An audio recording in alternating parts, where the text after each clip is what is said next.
Borderlands is one of those franchises that's impossible to ignore. Even if you've never picked up a dull assault rifle or hurled a TDR SMG across the battlefield, you've probably seen the art style, heard the quotes, or at least watched someone lose their mind over a legendary drop. It's a series that took the idea of a looter shooter, slammed it together with a Mad Max fever dream, and somehow made it work. Since 2009, Borderlands has gone from an oddball experiment, part Diablo, part Halo, to one of the biggest names in the genre. Across its mainline entries and spin-offs, the series has built a reputation for larger-than-life characters, absurd humor, mountains of guns, and that one little robot who somehow won't shut up no matter how many times you leave him behind. It's messy, it's chaotic, it's occasionally frustrating, but it's also some of the most fun you can have with friends in a co-op shooter. What's kept Borderlands relevant isn't just the loot grind, it's the way each entry builds on the last. From the groundwork of the first game, to the storytelling leap of Borderlands 2, the experiments of the pre-sequel, the mechanical polish of 3, and the fantasy spin-off Tiny Tina's Wonderlands. Every game has brought something new to the table. Some ideas stuck, others didn't, but together they paint a picture of a franchise that's always trying to outdo itself. So, with all that in mind, let's take a closer look at each entry in the Borderlands series. Y'all ever heard about hoarders?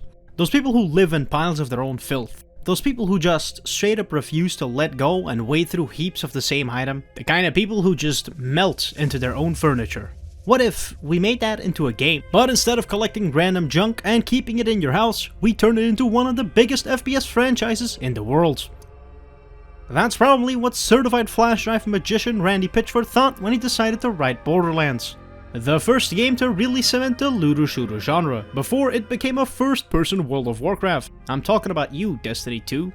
Borderlands is the kind of game that puts engagement over everything. But why is that? Well, it goes back to the original intention behind Borderlands. When coming up with the idea of Borderlands, there were two things on Randy Pitchford's mind. Those two things were role-playing games and first-person shooter. The concept of role-playing games being leveling up and playing towards the long term, building this character up and expanding their skills. Then, something Randy Pitchford has worked on himself, first-person shooters. Games like Duke Nukem 3D and the Half-Life expansions. Both of these games have different forms of engagement. For example, the RPG has players working towards a long-term goal. Like mentioned earlier, leveling up to become stronger, it's a time sink, but for a good reason. As by the end of the game, you're the hero, you're strong and capable. FPS games are different. In the old sense of FPS games, it's very linear. Take Half-Life for example. The game has a linear story. You complete interconnected levels and take on groups of enemies, clearing out rooms methodically, and sometimes you find a secret or two. The point is, you're playing for the short term. You're fighting small fights to make it to a single goal. There's no long-term reward aside from completing the story, if there even is one. However, even though these gameplay styles are different, Randy, and by extension Gearbox, saw that there was a way to mix the two, bring them together to create something different from other games. Thus, building Borderlands on the foundation of mixing general RPG mechanics with the fast-paced and engaging action of FPS titles. Pitched as Halo meets Diablo, the team started working on Borderlands, putting the game in space. Partway through development, Gearbox realized that their in-game look was too close to some other games, since Borderlands' world was more post-apocalyptic compared to normal space stories. Their original, more realistic art style was compared to other games that had released, like Fallout 3 and Rage. So they changed it, giving us the cel-shaded style the series is known for. And everyone loved it, except one person. The original art director, who was so distraught at the fact that all of their hard work was ruined that they left the company and quit the gaming industry forever. I'm not joking, look it up. But I'm getting ahead of myself. So Borderlands, now on the market, puts players in the shoes of one of 4 Vault Hunters. Roland, a soldier, Lilith, a siren, Mordecai, a hunter, and Brick, a berserker. These 4 archetypes lean into the mix of RPG and FPS genres. Roland is a neutral soldier class, built more for those who are more in tune with the FPS genre than RPGs. Mordecai is a ranger, Lilith is a mix between mage and thief, and Brick is a barbarian class. While the setting remains on the fictional planet of Pandora, there's hints of RPG-styled fantasy storytelling in the game's world, with the main quest for the group being that they need to find multiple pieces of an artifact scattered around the world if they want to stake their claim to a long-lost treasure. I mean, come on, think about it. 4 heroes go to a mysterious world they've never been to find pieces of an ancient artifact which promises of treasure. As they're hunted down by multiple factions on their journey, look at the bandits for a moment. Every RPG has bandits, whether it's in the fantastical world of Elder Scrolls or the post-apocalypse of Fallout. Yes, I know they're made by the same company, but Borderlands even mixes these together, creating the Psycho Bandit, which also has become the face of Borderlands. They've almost reached minion status with how popular they are. I mean, they're in Fortnite for fuck's sake. Anyways, I'm getting off track. Sounds like a normal D&D campaign to me, but that's what makes it so good. Even though it's just a little bit generic, anyone who's gotten into RPGs can get into it, especially if they play with their friends. This is where Borderlands jumps into one of its biggest selling points: multiplayer. Multiplayer is probably one of the biggest saving graces for the game, being that while most RPG players would like to try a little FPS in their RPG, the concept of having an RPG in your FPS might scare away one of the largest audiences in gaming at the time. So, incorporating multiplayer and having people play with their friends hands one thing to players that they didn't think about to begin with: engagement through connections. Players experiencing the same story together is fun when it comes to co-op games, but driving engagement based on the connection you have with players, almost tricking them into working together while giving a completely different experience to each one of them, helps keep players engaged with the world. So, the normal FPS player who picked Roland and enjoys playing through the levels, gunning down enemies, is going to stick to the game as long as they're playing with their friend who's running the game as Lilith, helping them understand the way leveling and skill trees work. Plus, if you want to play with your friends, you need to buy multiple copies. But that's the nature of Borderlands, having different experiences in the same environments, especially with the insane and fast-paced world of Borderlands. This even works its way into the guns for the game as well, putting effects on weapons like healing bullets when you shoot teammates, or elemental damage. Keeping an eye on the manufacturer of your weapon gives more insight into the Borderlands world, and how that gun is going to work in the game. Just as a few examples, if you find a Jacob's weapon, you'll notice that they're never elemental. Instead, they're normal guns, but all Jacob's weapons have higher damage and a low reload speed. On the opposite side of the spectrum, you've got Maliwan, which only makes elemental weapons, but they've always got small benefits to recoil and reload speed. What does that tell you about the world? That there's an economy and a market, and the game doesn't explain this to you. You have to pick up on it yourself, like a D&D game. The guy running the campaign doesn't hold your hand while you play, and the choices you make are all yours. It's that further mix of engagement on both sections as well, with leveling up meaning you can work towards a powerful weapon you might have picked up earlier in the game, but can't use yet. It's a goal that benefits you in both the short and the long term. It keeps that engagement all the way through, like mentioned previously. See, I told you I was coming back to it. Also, adding to the engagement of the game is the open world the player interacts with. While the game has a linear story, taking the player places the world to explore is more than just that. And this ties into the mixture of RPG and FPS. RPGs have open worlds, since going places and experiencing the world is tantamount to that immersive experience. But Gearbox knows getting around is kind of annoying, especially for FPS players, who are people on a mission. So they've taken a piece from Halo's book and implemented vehicles for players to ride around in, but they're few and far between. So you'll still be forced to take on some enemies and possibly get some good loot in the process. Even more, this is where the wonderful term called looter shooter comes in. Part of the way Borderlands keeps this engagement is by having enemies drop items, similar to games like Diablo, where you get drops from enemies. This incentivizes you to seek out more powerful enemies, as they drop more powerful gear for you to use. Players can find what works for them and then pick it up to use on their own. Since there's so much of it, there's always something new to do. Even fighting enemies you see as you walk around the world will sometimes drop items that can upgrade your firepower. It takes that concept of short-term room clearing from FPS and integrates it with the long-term goal of RPGs, leveling up and getting stronger, keeping you not only on your toes, but keeping your eyes out for drops. It's an almost addictive feeling. And that's all thanks to the random gun generation system in the game. While some guns found on missions are special, most of the guns in the game are randomized, which is something taken from Diablo. Gearbox has made a system similar to Diablo's random item system, allowing for over 17 million weapon combinations, keeping players coming back for the possibility of a gun dropping that could maybe, I don't know, shoot rockets, or a revolver that shoots lasers, or a rifle that shoots shotgun shells.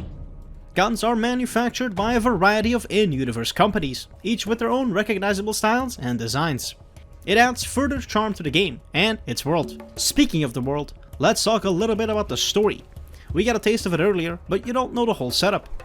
So, in the far-off future, this planet, Pandora, was supposed to be this new planet rich with resources. But when all the mining companies got there to take advantage of this space-age gold rush, it was a huge lie. And all the companies that were mining there leave, except they don't take everything.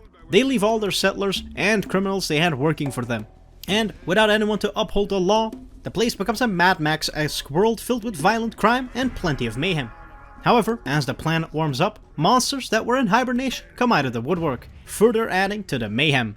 Although, one hope remains, a massive alien vault, rumored to hold massive amounts of alien tech and secrets.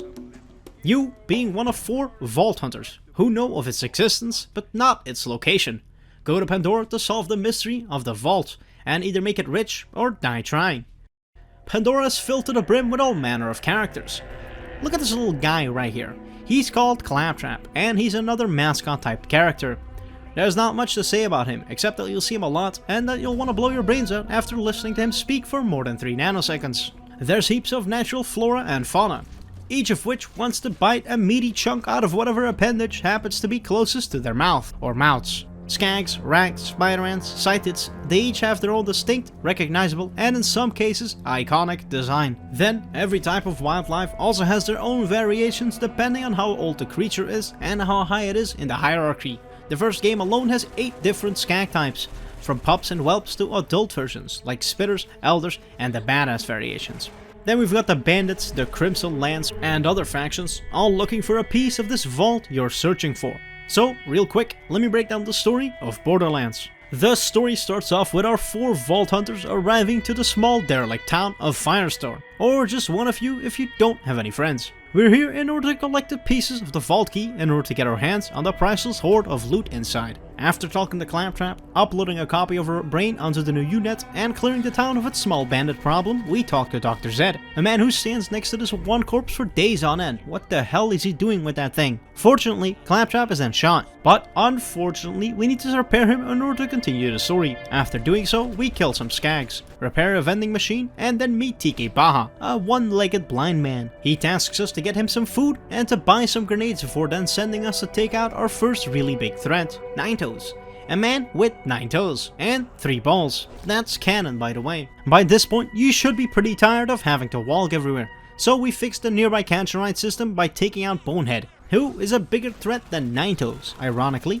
We then meet Shep Sanders and get started on the Sledge questline. He also holds on to the first piece of the vault key we require. It's here that the game really opens up with the amount of side quests it throws at you, allowing for you to explore more places, fight more enemies, and most importantly, collect more loot. First off, we head to Zephyr Station in order to get our hands on the key to Sledge's mine, whereafter the visually unimpaired amongst you might notice that my level has gone up a suspicious amount of times in one frame. This is because I got sidetracked with stopping a zombie apocalypse. For the sake of keeping the video in chronological order, we'll stick with the main story. We head to the mine and take out Sledge. Next up, we leave Firestone, trading the brown mud of the arid Badlands for the brown mud of the dull Headlands. We get there, rescue Lucky, and boot up the fast travel network again, allowing us to skip over most of the boring driving segments. So, we then kill some bandits, a lot of cytids, and then finally, Mad Mel, a large fella who drives a large truck. You're supposed to take him on in one-on-one vehicle combat, but if you mess about for all of 2 seconds, you'll discover your regular person-sized guns are a lot more effective than the vehicle-mounted turrets.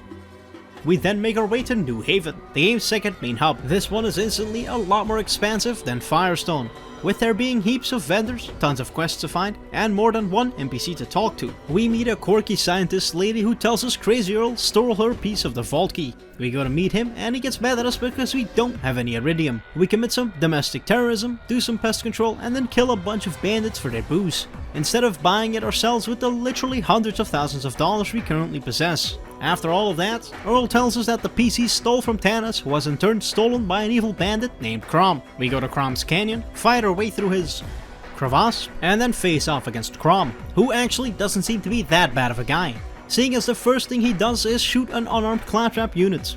Next up is the Janestown questline. I'd love to explain it to you, but honestly, it's so fucking boring, I'm just gonna do this.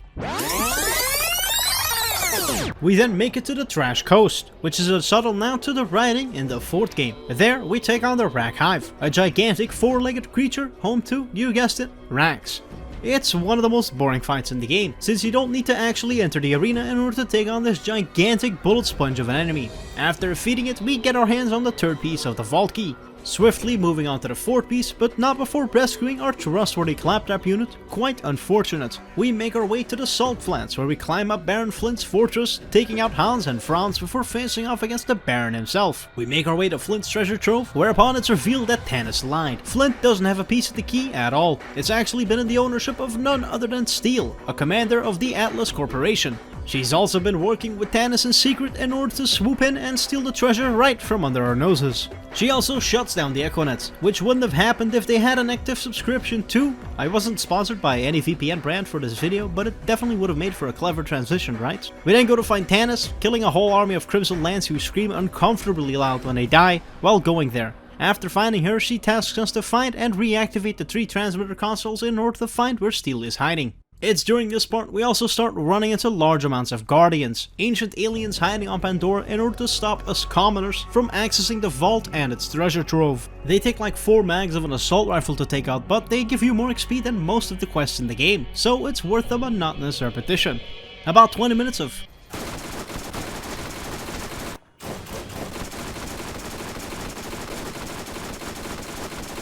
Later, we make it to the vault, with Steel managing to beat us to the punch by only a few moments, whereupon it's revealed that the treasure the vault holds truly is priceless. Hentai. See, I told you guys it was all worth the wait. It is here that the old age of this game starts to show, as this might be the most boring, monotonous bullet sponge of an enemy in the game. He doesn't move and barely requires any skill to beat. You literally just stand there and shoot it in its big purple eye. Angel is revealed to be an AI, Claptrap turns evil, and then the credits roll. Banger tune that I can't let you guys listen to. The wonder of copyright infringement. Afterwards we go drop the vault key off at Tannis' place in order to set up an obligatory sequel. But I will say, while the story of the game is entertaining on its own, that doesn't mean that Gearbox was done with their game after the story was over, because this is when DLC was starting to hit its all-time high, and Gearbox was fully intent on taking advantage of it. For one, they made 4 expansions for Borderlands, each one increasing the level cap for the game, as well as providing more hours of fun for players to enjoy. The first DLC released only 2 months after the original game drop. This being the zombie island of Dr. Ned, it takes us to a small island on Pandora, named Jacob's Cove, where players meet the evil twin of Dr. Zed, Dr. Ned. Very creative. After finding out that the island is under attack from all manners of monsters, the protagonists work with Dr. Ned to take out the monsters and cure the town of Jacob's Cove. The DLC is filled to the brim with all manners of missions and quests for players to deal with, including undead enemies. Once they make it to the end, you'll find out that Dr. Ned was behind the whole thing, and players will have to fight him to the death, twice, even though the credits for the game start to roll.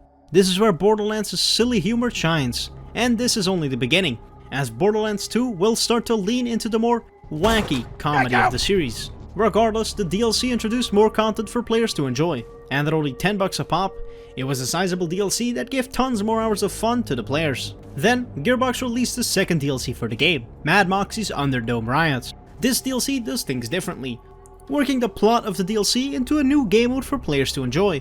This mode being a PvE co-op mode. Although the whole game is a PvE mode, this one turns Borderlands into a round-based arena shooter. As for what plot was worked into the game, meet this chick. Her name's Moxie, and she's been through 3 husbands. But instead of just throwing herself into the hedonistic lifestyle of a Tinder OnlyFans model, she's decided to host an Underdome. Yes, that's a reference to Thunderdome. Borderlands is going to do way more of these. Now, it's up to the protagonists to fight the enemies for this femme fatale's amusement, at least until the thrill is gone. This DLC has some very questionable design choices, a lack of quests, explorable areas, and the fact that you don't get any XP for killing enemies sticking out like a sore thumb. This DLC was also priced at $10, and was one of the more lackluster expansions for the game. But players itching for a more traditional Borderlands experience wouldn't have to wait much longer, as only 2 months later the next DLC came. The third entry in the Borderlands post-launch content was the Secret Armory of General Knox. The DLC has players driving from place to place, meeting familiar faces, and going up against the Crimson Lands once more, all led by General Knox. After a lot of boring driving, like a lot, players make it to the vault to take on General Knox, who is just about to kill himself due to the promotion system in the Crimson Lands promoting a literal toddler instead of Knox. Then, the Vault Hunters show up, and Knox decides he'll fight them in combat. Once he's defeated, and finally dead, the players get 3 minutes to loot as many weapons as possible before the armory explodes. After completing the final mission in the DLC, you also unlock a secret boss. Cromarax the Invincible is the first repeatable raid boss in the Borderlands series, where you take on a gigantic, massively strong opponent in order to get your hands on some of the strongest drops the game has to offer. He's a massive challenge to take out, even in a 4-player party, as his level will always scale 4 levels higher than that of the highest player. This DLC is also $10, and is one of the biggest DLCs for Borderlands. And then came the final DLC for Borderlands, Claptrap's new robot revolution. After the end of the game, if players wait until after the credits, they can see a Claptrap get struck by lightning. The lightning changes Claptrap into an interplanetary ninja assassin, which sends him on a quest to destroy humanity for its mistreatment of his same-sized rust buckets of nuts and bolts. Players take on enemies converted to Claptrap's cause, and even have refights with bosses from the main game, all under control of Claptrap, including a resurrected General Knox who we fight for a third time at this point. With that, this covers all of Borderlands, the game that single-handedly brought the term looter shooter into the mainstream and set off a chain reaction that would change the way that RPGs worked in the gaming world, including RPGs like Far Cry, Fallout, and even more so the rest of the FPS RPG genre.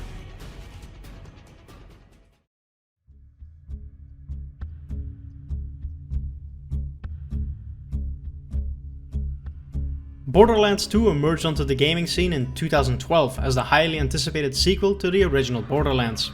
Developed by Gearbox Software, the team was faced with the daunting task of surpassing the success of its predecessor. What awaited players was a visually stunning and chaotic Pandora, a planet teeming with bizarre creatures, bandit factions, and the looming presence of the Hyperion Corporation.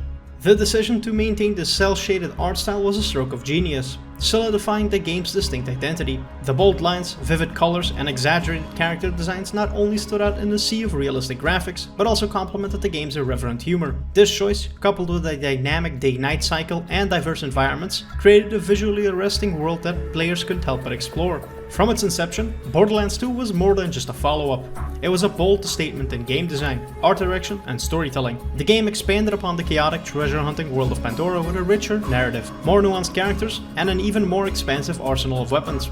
It took the promise of the first game, a blend of first-person shooter mechanics with role-playing game progression, and refined it into a smoother, more immersive experience. This sequel was not content to simply rehash the formula of its successful predecessor.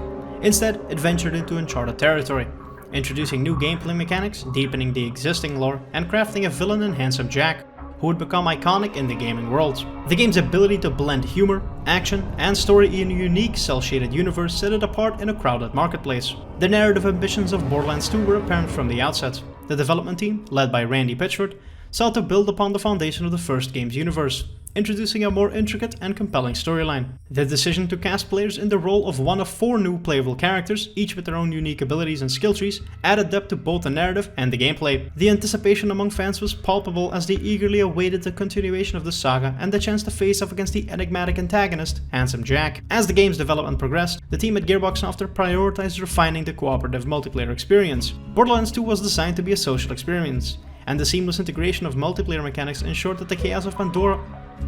Are you fucking kidding me? I get a fucking weather update, by the way. A weather update! Cloudy! 9 degrees! Anyway, ensured that the chaos of Pandora could be shared with friends. The synergy between character classes, the fluidity of combat, and the shared pursuit of ever-elusive loot created an environment where camaraderie and mayhem went hand in hand.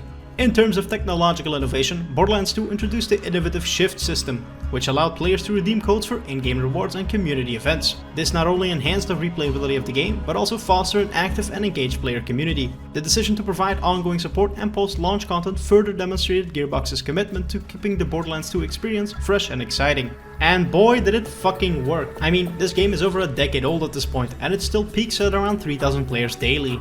To put this in perspective, let's compare this with a different looter shooter. Let's say Outriders, for no particular reason. This one struggles to hit 300 concurrent players and Borderlands 2 is 4 times as old. Did I write this in purely to have one last joke at the expense of a dead game? Maybe. Just maybe. In the end, the introduction of Borderlands 2 was not just the unveiling of a sequel, it was the culmination of meticulous development, a bold artistic vision, and a commitment to delivering an unparalleled gaming experience. As players embarked on their journey through Pandora, they were met with a world that was not only visually stunning and narratively rich, but also a testament to the creative brilliance of the team at Gearbox Software.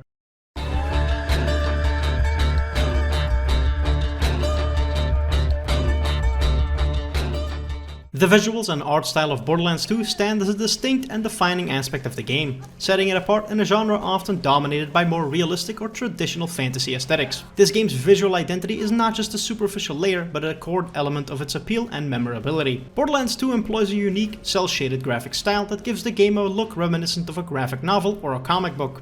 This choice of art style imparts a vibrant and exaggerated feel to the world of Pandora. The bold outlines and vivid colors create a visually striking environment that is both fantastical and grounded, imbuing the game with a sense of whimsy and seriousness. The world of Pandora is a central character in Borderlands 2, and the game's art style brings this world to life in extraordinary detail. From the arid deserts to the frozen tundras, each area in this game has a distinct visual identity. The environmental design tells a story, with elements like abandoned structures, alien flora, and remnants of past conflicts adding layers to the game narrative. Another thing I must give the game props for has to be the sheer variety of different biomes that this game has to offer. In the first game they were largely made up of brown and beige tints, but the second game completely changes up the formula. Icy glaciers, lush grasslands, arid deserts. The attention to detail in these environments not only makes them a joy to explore, but also enriches the overall gaming experience. The characters and enemies in Borderlands 2 greatly benefit from the game's art style. The exaggerated and stylized character models fit perfectly with the game's over-the-top personality. Each character, from the playable Vault Hunters to the diverse array of enemies, is designed with a unique flair that reflects their personality or role within the game. This design philosophy extends to the NPCs and bosses, making them memorable and a source of humor and intrigue, often both at the same time. Enemies also have much more personality in their voice lines this time around. Bruisers will taunt you and attempt to rally the others. Nomads want to get their grubby hands on your loot, and Psychos just want a damn bucket. Finally, one of the most significant advantages of the chosen art style is its timelessness. Unlike games that aim for photorealism and can quickly look dated as technology advances, Borderlands 2 has an aesthetic that ages gracefully, even years after its release. The game's visuals remain as appealing and fresh as they were at launch.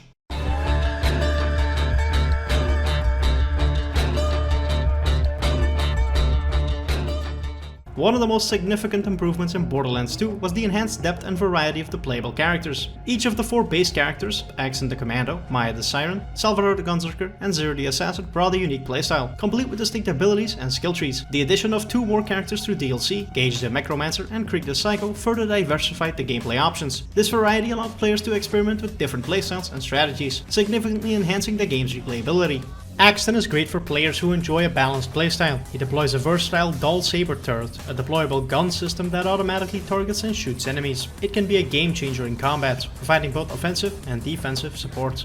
His skill trees allow for enhancing his turret, boosting his own combat performance, or a mix of both, making him adaptable to various situations. Maya excels in crowd control and support roles. Her unique ability is Phase Lock, which allows her to suspend enemies in another dimension, immobilizing them for a short period. This ability is not only useful for crowd control, but can also be modified to heal allies or cause elemental damage. Her skill trees focus on enhancing her Phase Lock, elemental damage, and healing abilities, making her invaluable in team play. She's also my go-to for any solo runs at this point. Salvador is perfect for players who want to be at the forefront of combat, dishing out high damage. Salvador's ability, Gunzerking, lets him dual wield any 2 weapons for a limited time. This ability defines his playstyle, focusing on dealing massive amounts of damage in a short period. His skill trees enhance his gun wielding capabilities, health regeneration, and ammo recovery, making him a relentless force in battle. Zero is designed for players who enjoy stealth and precision. Zero's ability, Deception, allows him to deploy a holographic decoy while he becomes invisible. During this time, his next attack deals bonus damage. This ability is perfect for strategic strikes and escaping dangerous situations. His skill trees focus on enhancing his sniping abilities,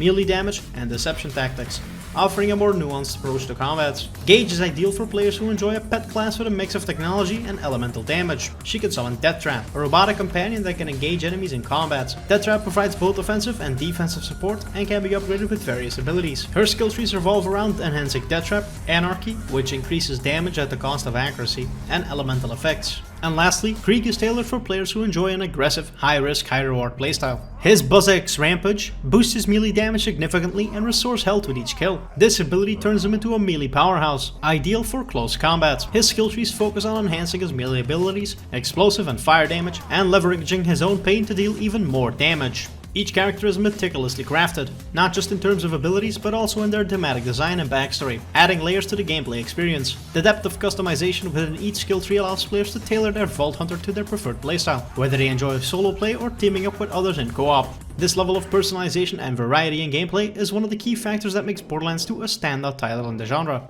The skill trees and progression system are key elements that contribute significantly to its depth and replayability. Each character has 3 distinct skill trees, each focusing on a different aspect of their abilities and playstyles. This system allows players to tailor their characters to their preferred playstyle, making each playthrough unique and allowing for a near infinite amount of combinations. The skill trees in Borderlands 2 are not just about menial stat boosts, they significantly alter how each character plays, making the choice of skills a critical part of the game's strategy. Players can mix and match skills from different trees to create hybrid builds, further enhancing the game's depth and complexity. This level of customization ensures that even multiple playthroughs with the same character can feel distinct, providing a fresh and engaging experience each time. The weapon variety and loot system in Borderlands 2 are central to its appeal and longevity, representing a cornerstone of the game's design philosophy. This sequel dramatically expanded on the already impressive arsenal of its predecessor, delivering a loot experience that is both fast and addictive. Borderlands 2 features a procedurally generated weapon system, creating an almost limitless variety of guns. The system combines different elements such as weapon type, firing mode, elemental effects, magazine size, rate of fire, and recoil to create unique firearms. The result is a dizzying array of weapons,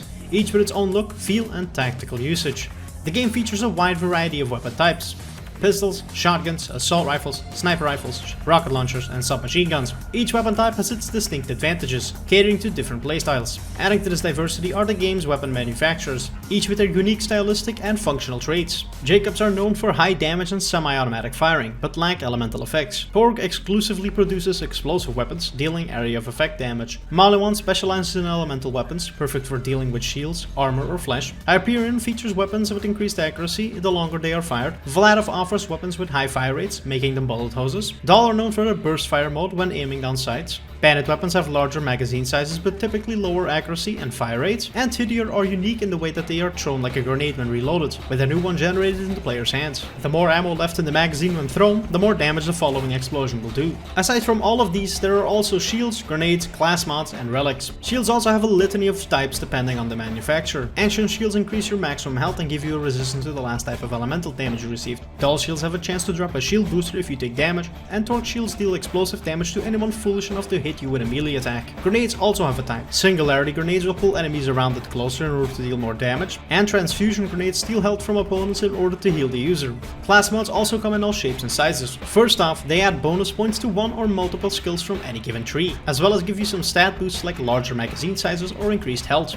And lastly, we have the relics. These also give you one or multiple passive stat boosts for your character. For example, Vitality relics increase your maximum health, Proficiency relics decrease the cooldown rate of your action skill, and Protection relics boost your shield capacity. Each weapon can also come with an elemental effect that adds another layer of strategy to the weapon system. Elements include fire, corrosive, shock, explosive, and slag. A brand new element caused by the opening of the vault at the end of the first game. Slagging enemies makes them take double the damage from all other sources until it wears off. Each element has their strengths and weaknesses against different types of enemies and shields, and thus choosing the right elemental weapon for a situation can be the difference between an easy fight and a tough one. The cel-shaded art style enhances the impact of special effects and animations. Elemental effects like fire, corrosion, and electricity are particularly striking, adding a visual punch to combat. The animations, from character movements to weapon effects, are smooth and exaggerated, reinforcing the game's graphic novel feel. The loot in Borderlands 2 once again follows a color-coded rarity system. White is common, green is uncommon, blue is rare, purple is very rare, and orange are legendary. High rarity weapons usually have better stats and unique characteristics or effects. This system creates a compelling experience, with players always on the lookout for the next great weapon drop. Legendary weapons, the rarest of the loot, often come with unique abilities and designs, making them highly sought after. These weapons can dramatically change gameplay, offering powerful and sometimes quirky abilities. Additionally, certain enemies and bosses have specific loot drops, encouraging players to target particular foes for a chance at these unique items. Loot is not only obtained from defeated enemies, but can also be found in various chests scattered throughout the game world. Vending machines also offer a rotating selection of gear, including the rare item of the day. In summary, the weapon variety and loot system in Borderlands 2 are much more than a simple feature. They are the game's heartbeat. This system provides endless variety and encourages continuous exploration and engagement, ensuring that the pursuit of the next great weapon remains a central and exhilarating part of the Borderlands 2 experience. Also, let me quickly touch on this game's music, because it's absolutely stellar. Each area in the game has 2 tracks, one for ambience and one for combat, and there's some absolute bangers in here.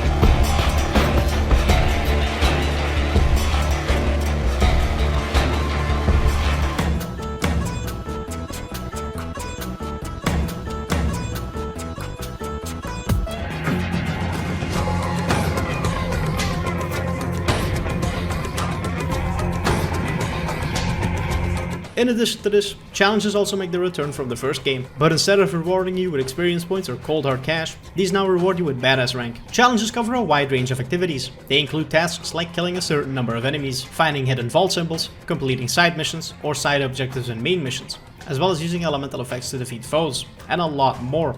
So many in fact that in all my 500 hours of playtime, I've never managed to complete all of them in a single save file. The challenges are designed to push players to explore the vast world of Pandora, interact with different playstyles, and experiment with a wide array of weapons and strategies. You earn badass rank points by completing challenges. Each challenge has a set number of points associated with it, and the more challenging the task, the more points it rewards. Upon accumulating enough badass rank points, players are awarded badass tokens. These tokens can be redeemed for a small permanent stat boost that apply to all characters associated with the player's profile. These boosts include enhancements like increased gun damage, better shield recharge rates, and greater maximum health. The boosts carry over between all characters, meaning you could theoretically grind out an insane amount of stats. The challenges and badass rank system provide long-term goals for players to aim for, greatly enhancing the game's replayability. Players are incentivized to try different characters, weapons, and playstyles to complete all the challenges.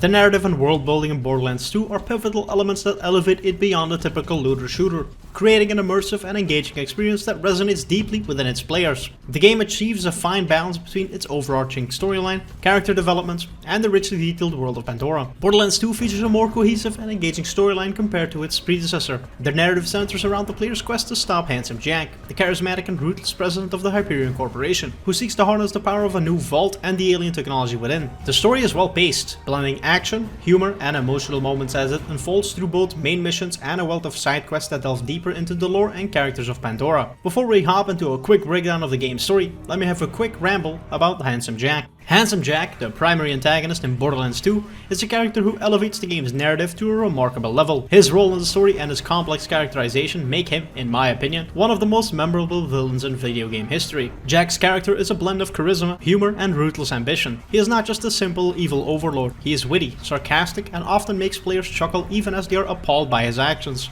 This blend makes him a villain that players love to hate. Unlike many video game antagonists who only appear sporadically, Jack's presence is constantly felt throughout the game. He frequently communicates with the player via echo device, taunting and mocking them, making his character an integral part of the entire gameplay experience.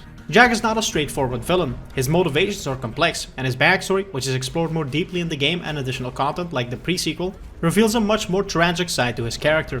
This complexity adds depth to his role as a villain and engages players on a deeper level. Jack believes in his cause, seeing himself as the hero of the story, bringing order to the lawless planet of Pandora. This self-perception makes him a more realistic and relatable character, as he is not evil for evil's sake, but follows a twisted yet somewhat believable logic. Alright, with that out of the way, here's the story of Borderlands 2.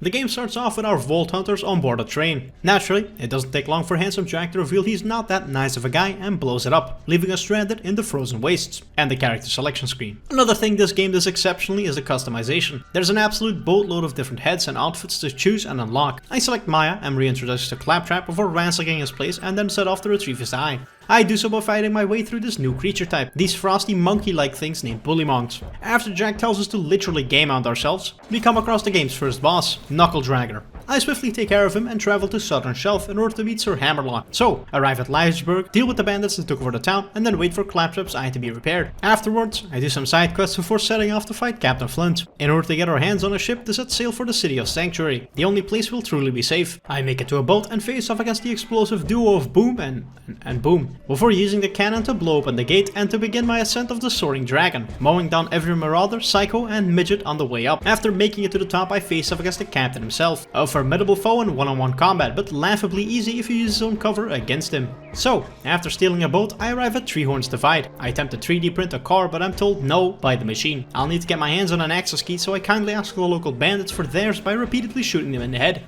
I grab a car, drive down to Sanctuary, but I'm told to rescue the nearby Corporal Reese from some bandits. I arrive, kill the bandits, but I'm too late to save Reese. Better luck next time, champ. Before he dies, he tells me to retrieve a power core from a bandit outpost. Sanctuary is gonna need it in order to stay protected from Hyperion. After collecting the power core, I return to Sanctuary, being granted entry by Davis. Handing over the power core and setting foot inside of Sanctuary, a place I know better than the layout of my own apartment at this point. After making it to the HQ, it's revealed that a mysterious entity known as the Firehawk has kidnapped Roland. So, I waste no time and go to Frostburn Canyon. But I'm not the only one looking for them, as the local bandits are tired of being burned alive. So I follow the signs to the Firehawk's lair, who is revealed to be none other than Lilith. I help her repel the bandit assault, and she tells us that Rollington has been captured by the Bloodshots, a local bandit clan holed up inside of a nearby dam. I roll up to the gate, but it's revealed that I'll need a cooler looking car. Luckily, there's someone located nearby that can help us get just that. So I travel to the Dust, an area that gives me PTSD of the first game's environments. After meeting Ellie, I'm told to get some car parts from the locals by blowing them up.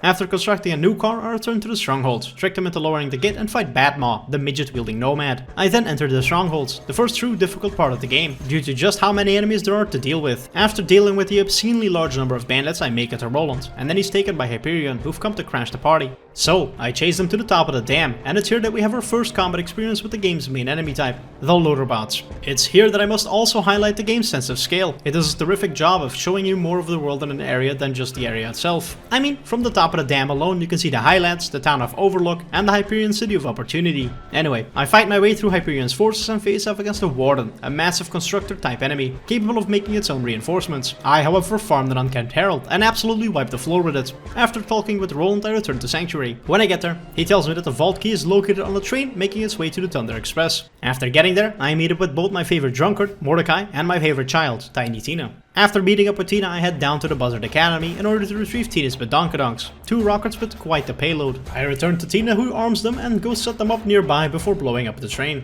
Scavenging the crash site for the vault key until I come face to face with Wilhelm, a super dangerous Hyperion operative. So dangerous in fact that you can kill him before Roland's done warning you about how dangerous he actually is.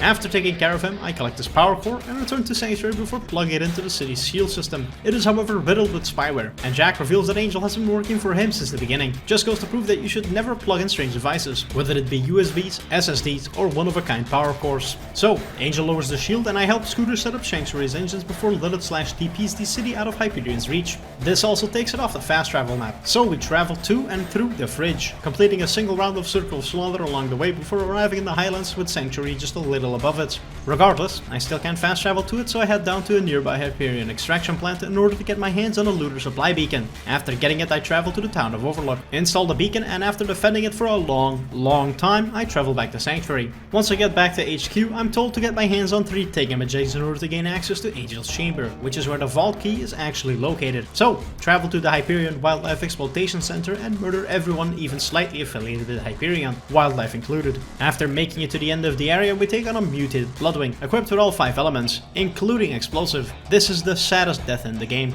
Anyways, after collecting the first Thingamajig, I travel to 1000 Cuts in order to deliver a note to a man known as the Slap King. But he's only willing to talk to me after I join his clan by completing his initiation, which revolves primarily around killing a few dozen other slaps. Seems a little counterproductive, but what do I know? I've never run a bandit clan. Afterwards, the Slap King is revealed to be none other than Brick, the final Vault Hunter from the original game. Lastly, we travel to the City of Opportunity in order to kill one of Handsome Jack's body doubles, so we can create a replica of his voice to gain access to Angel's Chamber. Finally, we begin our assault on Hyperion's bunker, meet Claptrap, deactivate the barrier, before climbing all the way up to the top in order to face off with the PNK-3R. Turns out it's a giant ship and not an actual place. After destroying it, we descend down into Angel's Chamber before destroying the Iridium injectors, killing Jack's daughter. Angel, wait, are we the bad guys? Take the vault key to Tannis. I'm going after Jack. I suppose not. Then, we travel to the Iridium Blight in order to gain access to the Hyperion Info Stockade, because we need to find out where the Warrior and the Vault itself are located. However, we can't do so without traveling to the worst area in the game, Sawtooth Cauldron, a giant cesspool of bandits, buzzards, and treasures. After collecting the bombs, we blow down the bridge in order to enter the Boneyard, where we raise the pressure of the pipeline before blowing it open to enter the Arid Nexus, an area which takes us back to the original opening area of the first game, Firestone, now with even less alive residents. After clearing the stockade of loaders, it's revealed that the vault is located in the appropriately named Heroes Pass. So, we go there and fight our way through the heavily defended area with the support of Brick and Mordecai, finally making it to the Vault of the Warrior, where we have a face-off with Handsome Jack himself. It turns out to be an absolute piece of cake, but naturally, the game doesn't end on this pushover of a boss, as the Warrior is awakened right on time for us to fight another loot explosion. It's very kind of the Iridians to install a massive, gaping weak spot in the middle of its chest, however. After defeating it, we finish it off using the Moonshot Cannon, and finish off Jack with a single bullet. The final cutscene teases another sequel before the credits roll.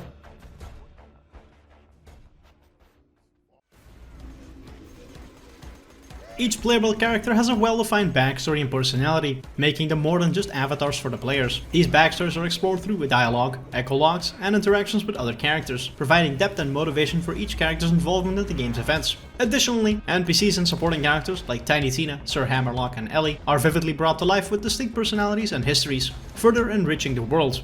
Pandora itself is a character. The planet is a wild, dangerous, and often bizarre place, home to a variety of ecosystems and environments, from the dusty, bandit-infested badlands to the wildlife-rich jungles and treacherous caustic caverns. Each area has its own identity and set of challenges. The world is populated with a diverse range of enemies and animals, each fitting into the ecosystem and lore of the game. The narrative and world building in Borderlands 2 are executed with a level of care and detail that is rare in the genre. The engaging storyline, memorable characters, rich backstories, and the dynamic world of Pandora come together to create an immersive and captivating experience that goes well beyond the game's action-packed gameplay and looting mechanics. This narrative depth ensures that Borderlands 2 remains not just a game, but a story and world that players continue to revisit and enjoy. It might not have seemed like it, but this game does have a surprisingly well-written story. I didn't even touch on the myriad of side quests with just as many memorable characters. But once again, just like with the first entry in the series, Gearbox didn't waste much time before getting to work on additional content for players to enjoy. And only a month after the initial release, on October 16th of 2012, the first DLC, Captain Scarlet and Her Pirate's Booty, comes out.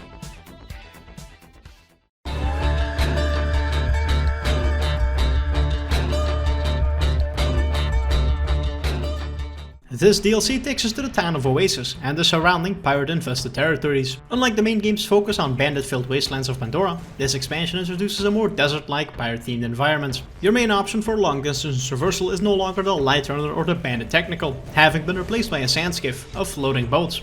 The story revolves around the player's alliance with Captain Scarlet, a charmingly treacherous pirate captain. She's in search of a legendary treasure known as the Lost Treasure of the Sands, and players must help her find it. The DLC starts off with us arriving at the town of Oasis. Only a few seconds after getting there, we're contacted by the town's only resident, Shade, to save him from the sand pirates trying to steal his water. After defeating them, we get contacted by Captain Scarlet, asking for her help to find the Treasure of the Sands. Yeah, we'll definitely not end up getting betrayed by her. But first, we'll have to get our hands on some sand skiff parts. We do so by talking to some of the very alive inhabitants of Oasis. While doing so, I also come across this rather suspicious fella standing behind the door. So, after fixing up the skiff, we travel to Warmwater to talk with Scarlet. She informs us that she has one part of the compass, and that her ex-partner, Sandman, has the second piece. So, we travel to Haters Falling, the area with the single best piece of music in the entirety of Borderlands.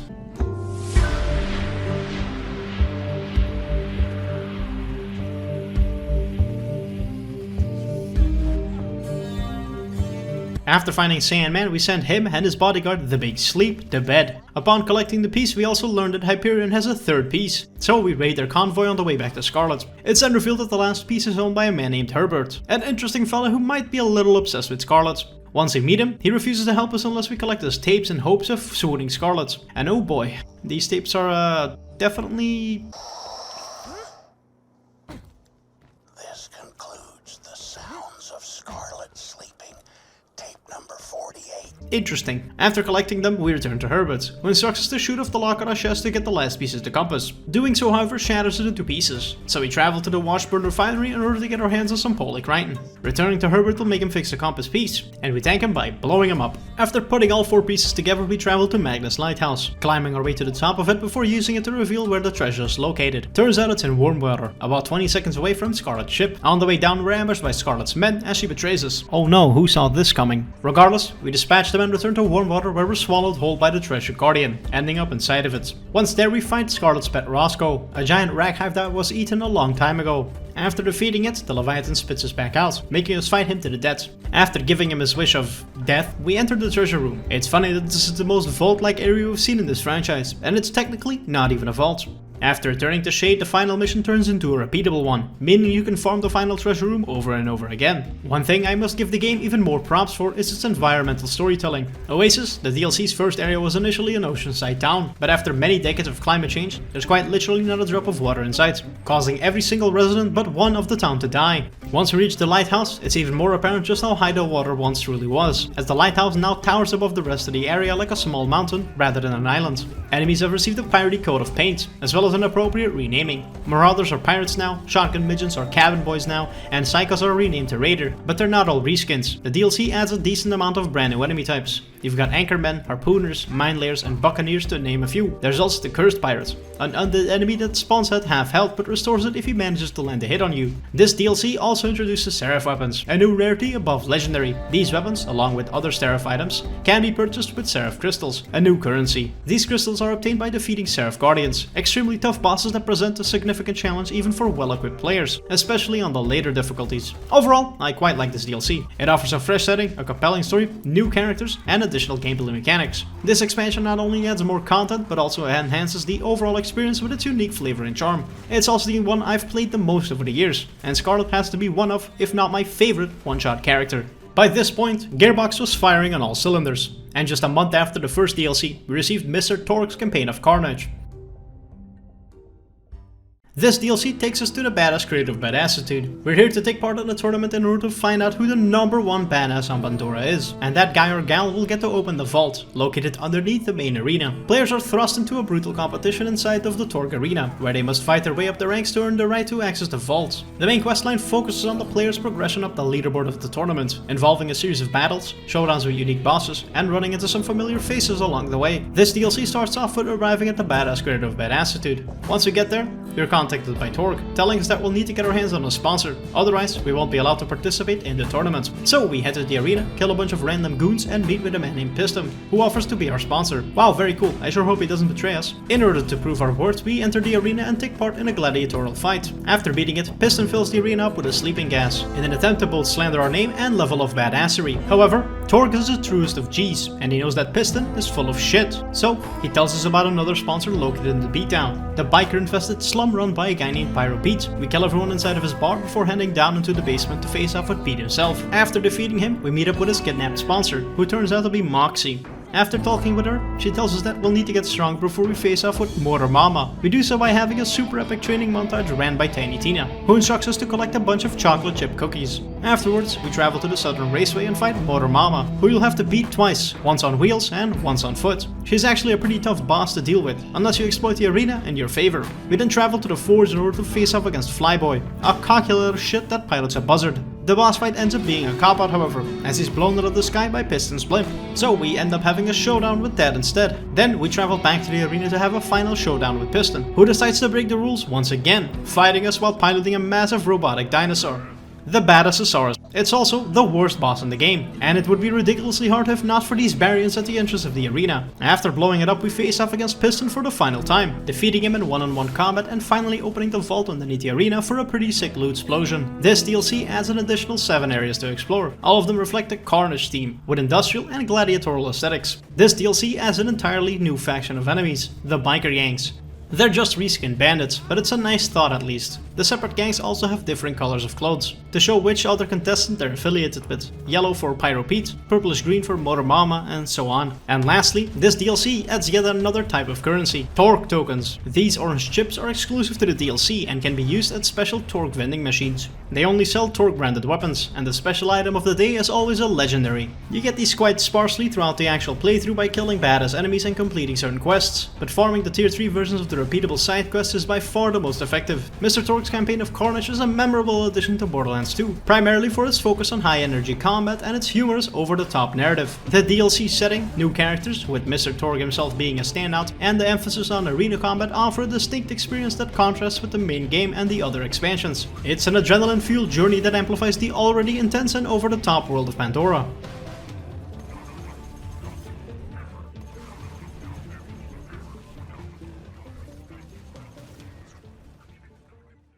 The third DLC takes players on an adventurous expedition alongside the erudite and gentlemanly hunter, Sir Hammerlock. This expansion stands out for its unique setting, new enemies, and a distinctly different tone from previous DLCs. The DLC is set in Agros, a previously unexplored swampland region of Pandora. This new setting is characterized by its lush, jungle-like environments, interspersed with marshy swamps and savanna plains. Agros offers a significant departure from the arid landscapes of Pandora's main game. The lush environments provide a fresh backdrop for exploration and combat, as well as an entirely new cast of wildlife to fight. The story revolves around a hunting expedition with Sir Hammerlock, aiming to track and hunt new and exotic creatures. However, the vacation turns into a more dangerous adventure when a new villain, Professor Nakayama, a Hyperion scientist obsessed with Handsome Jack, tries to continue Jack's legacy by cloning him. This DLC starts with us traveling to the Hunter's Grotto, a massive cave area crawling with all sorts of creatures, from Boroks to Drifters, a new Bullymong variant, and the natives, Savages. One thing I must have a quick tangent about. The Savages are the worst fucking enemy type in this game. They are, by far, the most annoyingly overpowered thing in this entire game, especially the Witch Doctors. The Hunters throw spears with Hawkeye levels of precision, and when hit, you will be slowed down. The warriors wield a wooden shield, which somehow blocks every type of bullet, and the Witch Doctor is just a complete prick. Resistant to every type of damage the game has, capable of leveling up every other nearby savage at the same time. And don't get me started on the badass variant, who are this demonic amalgamation of every other variant, able to heal themselves when they damage you and turning into a tornado, black hole, or a swarm of bats whenever they feel like it. They are, however, a great source of XP, and that is their only redeeming factor. Now that I've got that off my chest, we travel to the lodge and while doing so are contacted by a man known as Professor Nakayama, local Handsome Jack fanatic. We decide to ignore him for now and go on our first hunting trip. After taking out this fearsome foe, Nakayama once again contacts us, seemingly disappointed that we aren't interested in what he's telling us. Eventually, we relent and give Nakayama what he wants, traveling to a nearby village in order to save Claptrap from the savages. Afterwards, we travel to our Dorton station, where we destroy Nakayama's DNA samples of Handsome Jack, after which we're ambushed by a creature named Woundspike, a giant Borok with Jack's face stapled onto it. Mom, come pick me up, I'm scared. Nakayama tells us that he has one last DNA sample left, and the only way to truly stop him would be to kill him. I don't know why he would tell us that, but nevertheless, we travel down to Candlelight's Crag and plow our way through a small city's worth of savages before setting foot onto the scientist's ship. Once we get there, we have a showdown with Jackenstein, a monstrous electricity-charged Bullymong. Overall, this is a pretty neat fight, as the boss is completely invulnerable to damage, so we have to take out these two power coils on its back before taking out the reactor in its chest. But the DLC isn't over just yet. We then have a face-off with the most difficult boss in the game, the evil mastermind, Nakayama himself. Simple,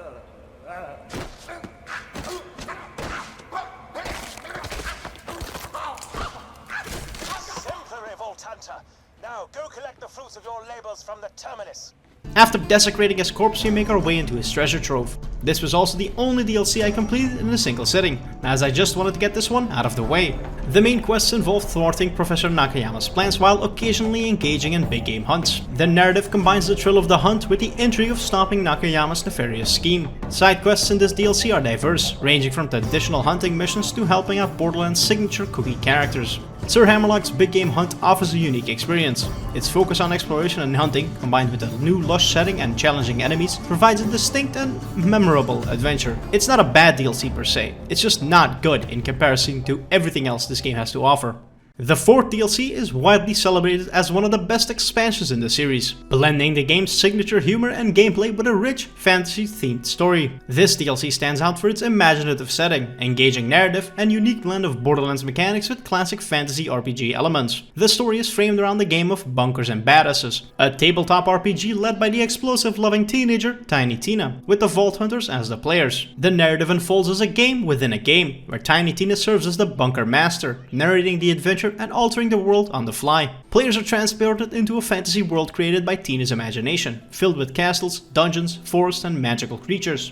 The setting is a departure from the sci-fi environments of Pandora, drawing heavily on fantasy tropes and aesthetics. The main questline follows the player's road to rescue the queen and defeat the handsome sorcerer, an embodiment of Handsome Jack within the game. The narrative is deeply interwoven with themes of grief and acceptance, as Tina struggles to come to terms with the death of Roland. Side quests in the DLC are varied and often parody classic fantasy RPG scenarios, including missions to help townsfolk, retrieve magical items, and defeat mythical creatures. These quests are filled with humor, references to popular fantasy literature and games, and offer a playful critique of RPG cliches. This DLC starts off with us arriving at the docks of Flamerock Refuge, a quaint little medieval-esque village, which acts as the main hub of the story. The air is clean, the sky is blue, and there's a full-on rainbow in the sky. However, it doesn't take long for everything to turn into eternal night. This DLC also features unique dialogue for the playable characters for the first time in the series. This area kinda smells like butts and dead people. We take out some skeletons and are attacked by the handsome dragon, but turns out he's way too difficult to defeat as of right now. So Tito replaces him with Mr. Bony Pants Guy, a slightly smaller skeleton. After dealing with him, we make it to the town of Flame Rock Refuge, where we talk with Eleanor. She informs us that the world will remain in darkness until we find where the queen went off to. We talk to the gatekeeper, who turns into Torg, and he instructs us to take out the town's scouting blimps, punch a guy so hard he explodes, as well as blow up the ocean. Well, scratch that last one actually, we'll only get to do that one in about a decade. So, we enter the forest, find Davlin, the actual gatekeeper, and collect some blood fruits by asking the nearby treants to hand them over. After drawing on the orc runes, we're told to find the White Knights, who should be somewhere nearby. He turns out to be none other than Roland. Then we head to a big arena, where we fight the 4 Ghost Kings, which is a pretty fun fight all things considered. Then, we travel into the Dwarven Mines in order to talk with Ragnar, the Dwarven King. However, Brick rolled the highest, so he opts to punch him instead, killing him instantly. So we end up having to fight our way through the mines, taking on golems, orcs and dwarves alike. We also have a fight with Ragnar's brother, who's a little upset, on account of us obliterating his brother for absolutely no reason. Afterwards, we fight our way through the handsome Sorcerer's Keep, taking out a small army of soldiers on the way before making it to the Sorcerer's Tower, where we fall through a trapdoor into his dungeon down below. Quite unfortunate. Now listen, I know that dungeons are part of the whole D&D tabletop thing, but like, damn, this area fucking blows. If this area up and disappeared one day, I wouldn't miss it. It's genuinely one of the most confusing things ever to navigate, and I end up getting lost more than half of the time, due to there being multiple levels on top of one another, but the map not allowing you to swap in between. Anyways, at the end we take out the Sorcerer's daughter, who invites us up to his keep to have a proper showdown. And now this boss fight, pretty damn good. I'd say it's better than the Handsome Jack one at the end of the game. This DLC ends with Tina finally accepting the death of Roland. After releasing the queen from her cell, we feed her some iridium and she brings back light to the world, which does in fact change the skybox back to blue from the start of the DLC. Tiny Tina's assault on Dragon Keep is not only a high point for Borderlands 2, but also a standout piece of DLC in gaming. It brilliantly combines the core mechanics with a fresh, fantastical setting, all while exploring deeper emotional themes. The DLC's creative storytelling, engaging quests, and vibrant world offer a memorable experience that both parodies and pays homage to the fantasy genre, making it a beloved chapter in the saga. Hell, it was literally so well received it spawned both a standalone DLC and a fully fleshed out spin-off in Wonderlands. The Headhunter packs are a series of DLC packs designed to offer players bite-sized adventures that can be completed in a single sitting. Each pack introduces a unique theme, a new area, bosses, missions, and cosmetic rewards. There are 5 Headhunter packs in total, each providing a distinct experience tied to a specific theme or holiday event. TK Baja's Bloody Harvest is centered around Halloween. In it, players travel to Hallowed Hollow to face off against the Pumpkin Kingpin, in a homage to the beloved character TK Baja from the first game. The pack is filled with references to Halloween and includes themed enemies like undead bandits and skeletons. The horrible hunger of the ravenous wattle gobbler is centered around Thanksgiving. This pack introduces players to a Hunger Games style tournament where they must hunt down the wattle gobbler, a giant turkey-like creature. The event is hosted by Mr. Torg, adding his unique brand of humor to the festivities. It's also home to the best quest in the game, where you listen to an old woman yap for a comically long time. How Marcus Saved Mercenary Day is centered around Christmas and the spirit of giving. Set in the town of Gingerton and Frostbottom, players are tasked with finding out what happened to Marcus's missing gun shipment. The journey involves battling sentient snowmen, yetis, and ultimately facing off against the giant snowman boss, Mr. Tender Snowflake. Mad Moxie and the Wedding Day Massacre is centered around Valentine's Day. Players are caught in the middle of a feud between the Hodak and Zafford families, with Moxie attempting to unite the clans through marriage. The pack focuses on love, betrayal, and typical Borderlands humor, culminating in a battle against the love-struck duo of bosses. And lastly, Sir Hammerlock vs. the Son of Cromorax focuses on Spring Break. The final Headhunter pack takes players to Wombam Island for what is supposed to be a relaxing vacation. However, things quickly go south when Sir Hammerlock is kidnapped by the Son of Cromorax, a reference to the formidable Cromorax the Invincible from the first game's DLC. Players must save Hammerlock and defeat the massive Craboid boss. Each Headhunter pack offers a fun, themed adventure that provides a reason to dive back into the worlds of Borderlands 2. These packs are especially popular for their humorous takes on holiday traditions, engaging boss fights, and the cosmetic rewards that allow players to further customize their characters.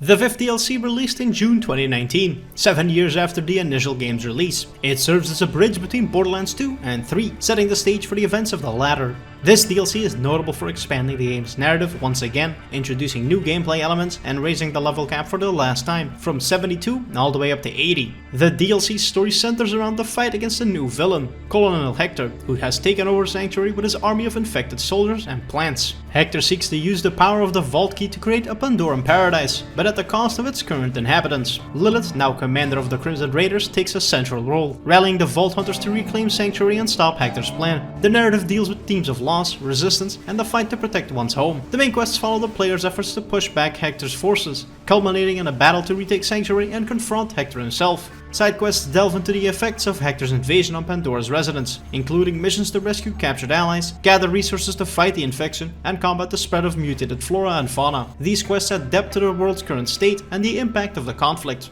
This DLC starts off with the Crimson Raiders discussing about how we could use the Vault Key in order to find other vaults. But not much later, Sanctuary is under siege by invaders, namely a legion of doll soldiers who call themselves the New Pandorans. They're armed with a pretty nifty green gas of sorts, capable of turning anyone that's exposed to it into a horrific plant-infused monster. So Lilith teleports us away from the city, leaving us stranded around the planet. We make it to a rundown camp and clear it off the local vine freaks before meeting the bandit war chief, Vaughn, the new, real, actual, most annoying character in Borderlands. Out of the 4 protagonists from Tales, this is the one they decided to settle us up with. Anyways, we arm the camp's defenses before Lilith arrives with some of the survivors, including Tanis. She instructs us to get our hands on some biomatter in an attempt to make an antidote to the infection, as Sanctuary is completely engulfed in it now. So we collect some samples and some brains before traveling back to camp and repelling an assault of infected goons. Afterwards, we're contacted by Cassius, the best character from Tales from the Borderlands. He tells us that he made the infection, but that he never thought it would be used to do harm, so he offers to make an antidote.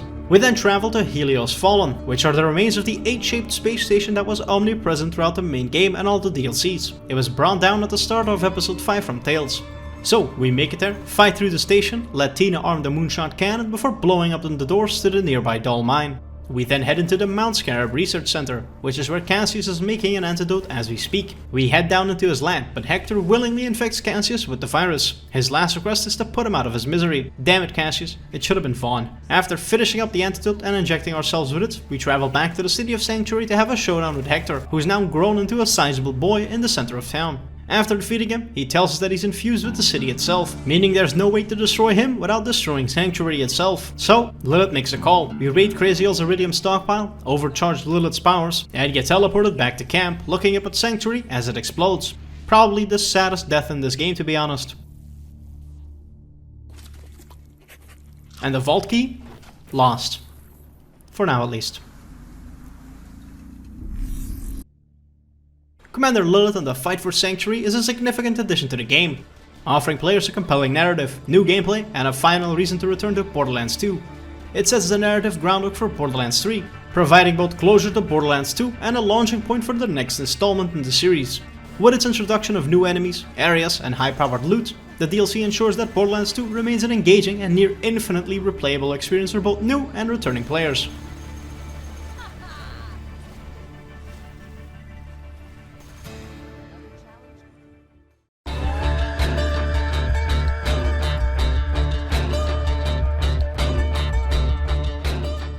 Before we wrap this whole thing up in a neat bow, I'm not able to get a conclusion if I didn't talk at least a little bit about the insane amount of raid bosses on offer. Borderlands 2 introduces a wide variety of raid bosses, designed to be challenging encounters that require skill, strategy, and often cooperation among players to defeat. The game featured 2 at launch, but expanded this list up to 10. These bosses are significantly tougher than the game's standard enemies and offer high quality loot drops, making them sought after challenges for players looking to obtain the best gear and weapons. Raid bosses are designed for high level play, often requiring coordinated team efforts, optimized gear, and strategic planning to defeat. The rewards for defeating these bosses are some of the best in the game, including unique weapons, gear, and the coveted Seraph crystals used to purchase powerful Seraph grade equipment. Engaging with these raid bosses represents the pinnacle of Borderlands 2's endgame content, offering players the ultimate challenge and the potential for the game's most powerful loot.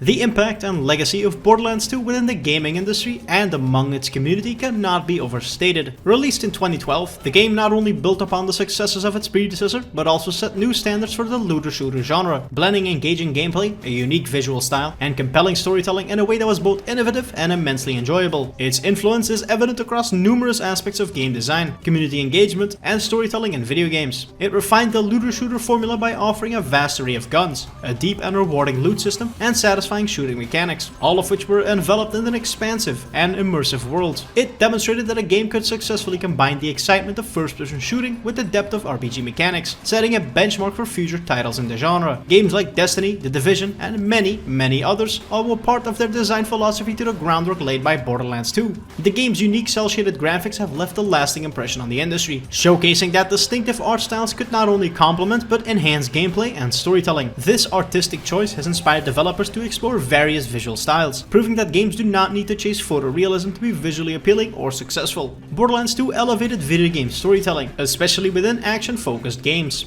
It crafted a narrative that was engaging, humorous, and at times emotional, populated by memorable characters. The game demonstrated the importance of character development and narrative depth in creating a compelling world. The main villain, Handsome Jack, is often cited as one of the most memorable video game antagonists, a prime example of how to blend charm, menace, and complexity in a character. Borderlands 2 has not only influenced the design and development of subsequent looter shooters, but also set a high standard for content expansion and community engagement for ongoing game franchises. Its approach to DLC, offering substantial, story-driven content, has become a model for how to keep a game fresh and engaging long after its initial release. The game's impact is also felt in the development of Borderlands 3 and other titles in the series, which have built upon the foundation of gameplay, narrative, and world building established by Borderlands 2. In summary, the legacy of Borderlands 2 is multifaceted, influencing game design, art direction, storytelling, and community engagement in the gaming industry. It remains a beloved title, a benchmark for the looter-shooter genre, and a prime example of how creativity, innovation, and attention to detail can create a gaming experience that stands the test of time.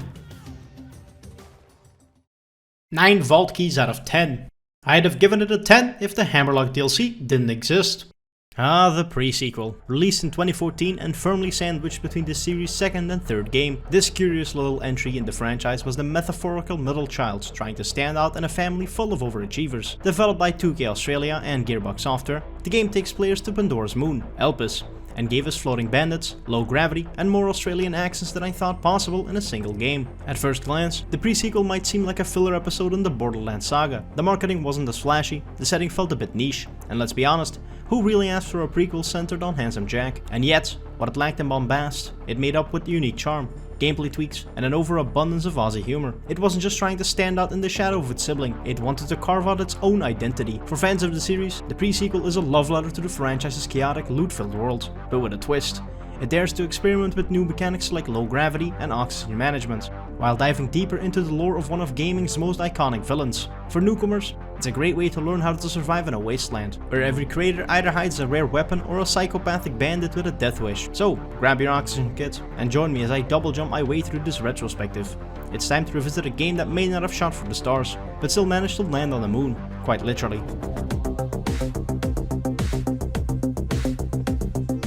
The development marked a significant departure for the franchise, as for the first time in the series' history, the core development wasn't handled by Gearbox Software. Instead, the project was entrusted to 2K Australia.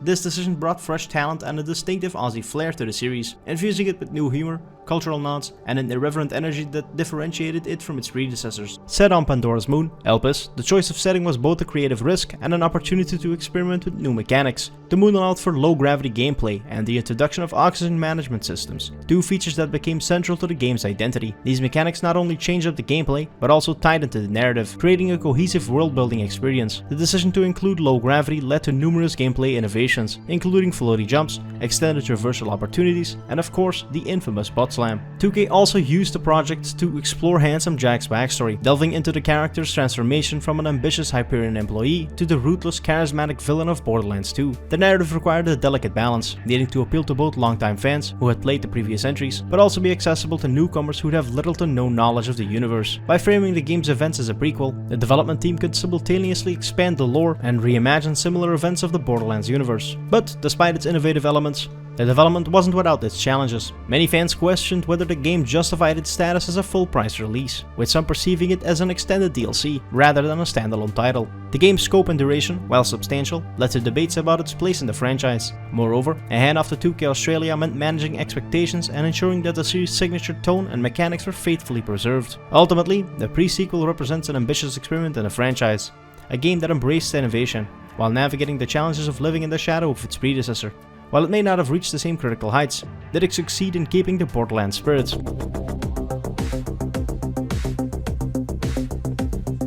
If you've ever played a Borderlands game, you know what to expect. Cel-shaded visuals with thick comic book lines and bright, punchy colors. The pre-sequel largely sticks to this formula, but leans into the sci-fi setting with an abundance of glowing neon blues, purples, and space-themed effects. While Pandora remains dusty and brown, Elpis sticks out like a shiny thumb. One of the standout graphical features are the low-gravity environments. The moon's barren landscapes are both vast and intensely atmospheric, with skyboxes that feature distant planets, the ever-expansive nothingness of space itself, and the ever-present blue hue of Hyperion's signature space station. The juxtaposition of Elpis' desolation with the vibrant glow of Helios creates a visually striking contrast. Lighting plays another crucial role in setting the tone, with explosions being rendered in dazzling displays of color and motion that are even more spectacular in low gravity, capable of sending both people and objects into low orbit. The new weapon effects, particularly with elemental guns and laser weapons, add an extra layer of visual flair to the chaotic combat. And the new addition of cryo weapons also brings some new visual delight, as enemies are frozen solid and shattered into icy shards, adding a chillingly satisfying end to combat encounters. Environmental design adds another layer of depth. While the moon's surface may seem desolate at first, the varied locales, ranging from bustling spaceports, derelict facilities, and lava-filled caverns, keep the visuals fresh and engaging. The team also did a stellar job incorporating verticality into the level design, using the low-gravity mechanics to create sprawling maps that reward exploration and creativity in navigation, although sometimes it can feel a little needlessly complicated. There were multiple times in my playthrough where I just had to look up on a guide on how to complete a certain side quest, only to show that I just had to jump into a random wall until I seemingly clipped up onto it. The character design in the pre-sequel also received a makeover, with the cel-shaded style lending itself to exaggerated expressions and unique silhouettes. This ensured that both allies and enemies are instantly recognizable, even in the heat of battle. The moon-themed gear and costumes for the Vault Hunters further immerse players in the off-world experience, blending style with the sci-fi setting. And while it is obvious that most enemies are just reskins from Borderlands 2, especially the scav type, it's greatly appreciated, as shooting the same marauders and psychos does get a little stale after a few hundred hours. While the pre-sequel doesn't reinvent the visual wheel, it polishes and adapts the existing Borderlands aesthetic to suit its lunar setting. The results are visuals that remain true to their roots, while delivering enough visual twists to keep things feeling fresh and exciting. Audio hits all the usual notes you expect from a Borderlands game: chaotic gunfire, satisfying explosions, and the screams of bandits as they get vaporized by electricity. But it also adds more elements that enhance its lunar setting and gameplay innovations. The most prominent addition are the brand new laser weapons, which bring a futuristic punch to the franchise's auditory palette. Whether it's Hyperion's precise hums or Maliwan's sizzling plasma, the diversity in laser gun sounds ensures that every trigger pull feels distinct. Cryo weapons, meanwhile, deliver a frosty snap as enemies freeze and shatter, adding an auditory payoff to their visual evisceration. Each weapon manufacturer retains its signature sound identity from 2 as well. Torg's explosive chaos remains gloriously loud and over the top, while Jacob's firearms crack with a vintage Wild West charm. These sounds are crucial for immersion, allowing players to instantly recognize the gear they're wielding. Beyond weaponry, the environmental sound design amplifies the moon's characteristics. The lack of atmosphere adds a muted quality to the world, and subtle touches like echoing footsteps and the soft hiss of your oxygen tank creates an auditory landscape that feels both vast and isolating. In combat, the absence of air dampens explosions and gunfire, giving battles on the moon's surface a unique auditory texture compared to Pandora's chaotic cacophony. Jesper Kid's score is yet another highlight. Already known for his work on the Assassin's Creed and Hitman series, Kid blends atmospheric sci-fi beats with the frenetic energy of combat. Tracks are once again divided into ambient and combat categories, seamlessly shifting from tension to action with perfected smoothness.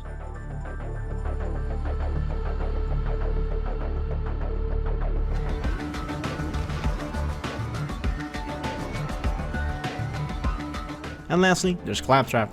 Love him or hate him, that little robot shatters inescapable, as there's now quite a few of them to be found on both Elpis and Helios. For all intents and purposes, the pre-sequel plays like a bizarre world Borderlands 2 DLC. You can tell it's the same engine and the same core mechanics, but something feels off. The core gameplay of Borderlands is still there, of course. You all can talk your way across various locales while shooting most if not all living things you come into contact with. But let's start with the new features. Since you're on the moon, you need oxygen to survive. It adds a small survival mechanic and it's rarely punishing. Plus, your Oz kit lets you both double jump for increased movement options and lets you butt slam for more butt slamming options. There is a little bit more to this mechanic, however. Your oxygen decreases when you're out on the moon's wastelands and decreases faster when you perform a double jump as you prepare yourself using air. So, you'll need to keep an eye out for both air geysers and remote air bubbles to restore your Oz kit before it runs out. To keep the loot cycle engaging, the pre-sequel introduced moonstones as a secondary currency. These glowing green rocks could be spent at the grinder machine to create better weapons, adding an extra layer of resource management. The grinder allowed players to recycle old gear into new weapons, reducing waste and encouraging experimentation. It was a fun new addition, though some found it tedious to grind, pun intended, for materials to create top tier items. Additionally, moonstones could also be traded in at the Crazy Earl shop to get your hands on some SDUs in order to increase your inventory space. They also added Loonshine weapon effects. These added a unique twist, providing guns with special buffs such as increased damage, faster reload speeds, or bonus elemental damage. These effects gave players an extra incentive to experiment with their arsenal, making the hunt for the perfect weapon even more lucrative. While these systems expanded the customization options, they sometimes felt like gimmicks rather than transformative mechanics, especially when compared to the streamlined loot progression of Borderlands 2. The other two additions are of course the new class of laser guns and the new type of cryo weapons, both of which I touched on earlier. The classes are also great fun, being a lot more diverse and creative than the first two games were in my opinion. Each Vault Hunter brings a boatload of unique abilities and skill trees, once again greatly increasing the replayability. The first of these classes is Athena the Gladiator. She is a defensive powerhouse that excels at tanking damage and reflecting it back at her enemies. Her main action skill, the Aspis Shield, allows her to absorb incoming fire before hurling the shield like a high-tech boomerang, dealing devastating damage. Players that enjoy strategic gameplay and clever positioning to maximize their effectiveness in battle will appreciate Athena's versatility, as her skill tree allows her to focus on melee combat, elemental damage, or survivability. She's essentially a spacefaring Captain America, but with more sass and better loot. Nisha the Lawbringer is all about offense, boasting one of the highest damage outputs in the game. Her action skill, Showdown, auto-targets enemies and increases gun accuracy and fire rates. This makes her ideal for players who like to charge into the fray guns blazing. Her skill trees allow players to focus on pistols, damage amplification, or even melee combat if you prefer getting close to your enemies. Nisha's playstyle is catered to those that want to be the ultimate gunslinger, delivering punishment with pinpoint accuracy and overwhelming firepower. Wilhelm the Enforcer blends offense with capabilities. His action skill, Wolf and Saint, deploys two drones, Wolf for attacking enemies and Saint for providing health. This makes Wilhelm a versatile character for players who prefer a balanced approach to combat, combining firepower with defensive support. His skill trees let players enhance the drone's abilities, improve his personal durability, or lean into the cybernetic augmentations that gradually transform him into the half-machine juggernaut we eventually face off with in Borderlands 2. Wilhelm is perfect for players who enjoy adaptability and staying in the fight longer. Claptrap the Frag Trap is the wildcard of the group, designed for players who thrive on pure, unbridled chaos. His action skill, vaulthunter.exe, randomly selects one of up to 15 abilities based on the situation, often mimicking the skills of other classes or triggering bizarre effects like rubber ducky mode, which bounces bullets off him. While Claptrap can be incredibly powerful in the right hands, his unpredictable nature can also backfire, making him a high-risk, high-reward character. Fans looking for something a little more experimental will find Claptrap equally entertaining and infuriating. Additionally, after the game's launch, two more characters were added to the roster, the first of which being Aurelia the Baroness. She's Sir Hammerlock's sister and brings icy elegance to the battlefield. Her action skill, Cold as Ice, summons a frost item shard that automatically seeks out and damages enemies. Aurelia's skill trees emphasize sniping, elemental damage, and teamwork, making her a versatile choice for those who enjoy crowd control. Her aristocratic attitude and biting humor make her one of the most distinctive personalities in the game. And lastly, Timothy the Handsome Jack Doppelganger offers players a chance to step into the shoes, or at least the face, of the series' most iconic villain. His action skill, Digijax, summons digital clones of Handsome Jack to fight alongside him. Timothy's skill trees focus on survivability, boosting his clone's effectiveness, and even gaining buffs by channeling Handsome Jack's egotistical charisma. Together, these classes offer a range of combat styles and strategic options, encouraging players to experiment and find their preferred approach. Whether you want to smash enemies with Athena's shield, dual-wield revolvers as Nisha, command a small army of drones as Wilhelm, embrace the chaos with Claptrap, freeze the flesh off your enemies as Aurelia, or swarm the battlefield as Timothy, the roster provides plenty of opportunities for creative and chaotic fun.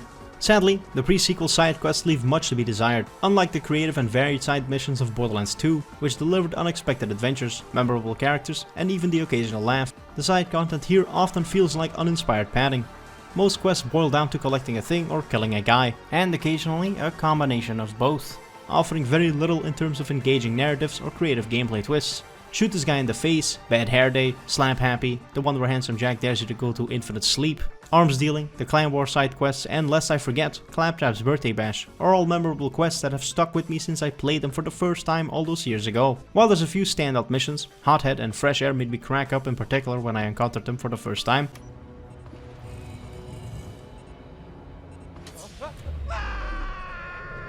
The majority of missions lack the humor and charm that course through Borderlands 2. The result are side quests that often feel more like busy work than meaningful content. Instead of pushing players to explore the world or uncover hidden secrets, the quests feel mundane and repetitive, leaving little incentive to fully dive into Elpis's wasteland. And despite the additions I mentioned, the pre-sequel often feels like a rough draft of its predecessor. While 2 struck an elegant balance between chaos, strategy, and reward, the pre-sequel struggles to maintain this harmony. The oxygen system, while novel, feels underutilized and borderline trivial beyond the early game. Butt slams, while satisfying, lack the strategic depth to remain consistently impactful and often require players to put themselves in harm's way, compared to the other mechanics in the series. It's as though the pre-sequel was experimenting with ideas, but never fully committed to refining them. Late game encounters are another point of contention for me. What starts as a satisfying romp slowly devolves into a slog against bullet sponge enemies. Encounters with these enemies, like boss fights against the Alpha Superior or in the Sentinel, highlight a frustrating imbalance. Instead of requiring strategy or exploiting weaknesses, these fights often boil down to unloading an entire inventory's worth of ammo, less a test of skill and more a test of patience.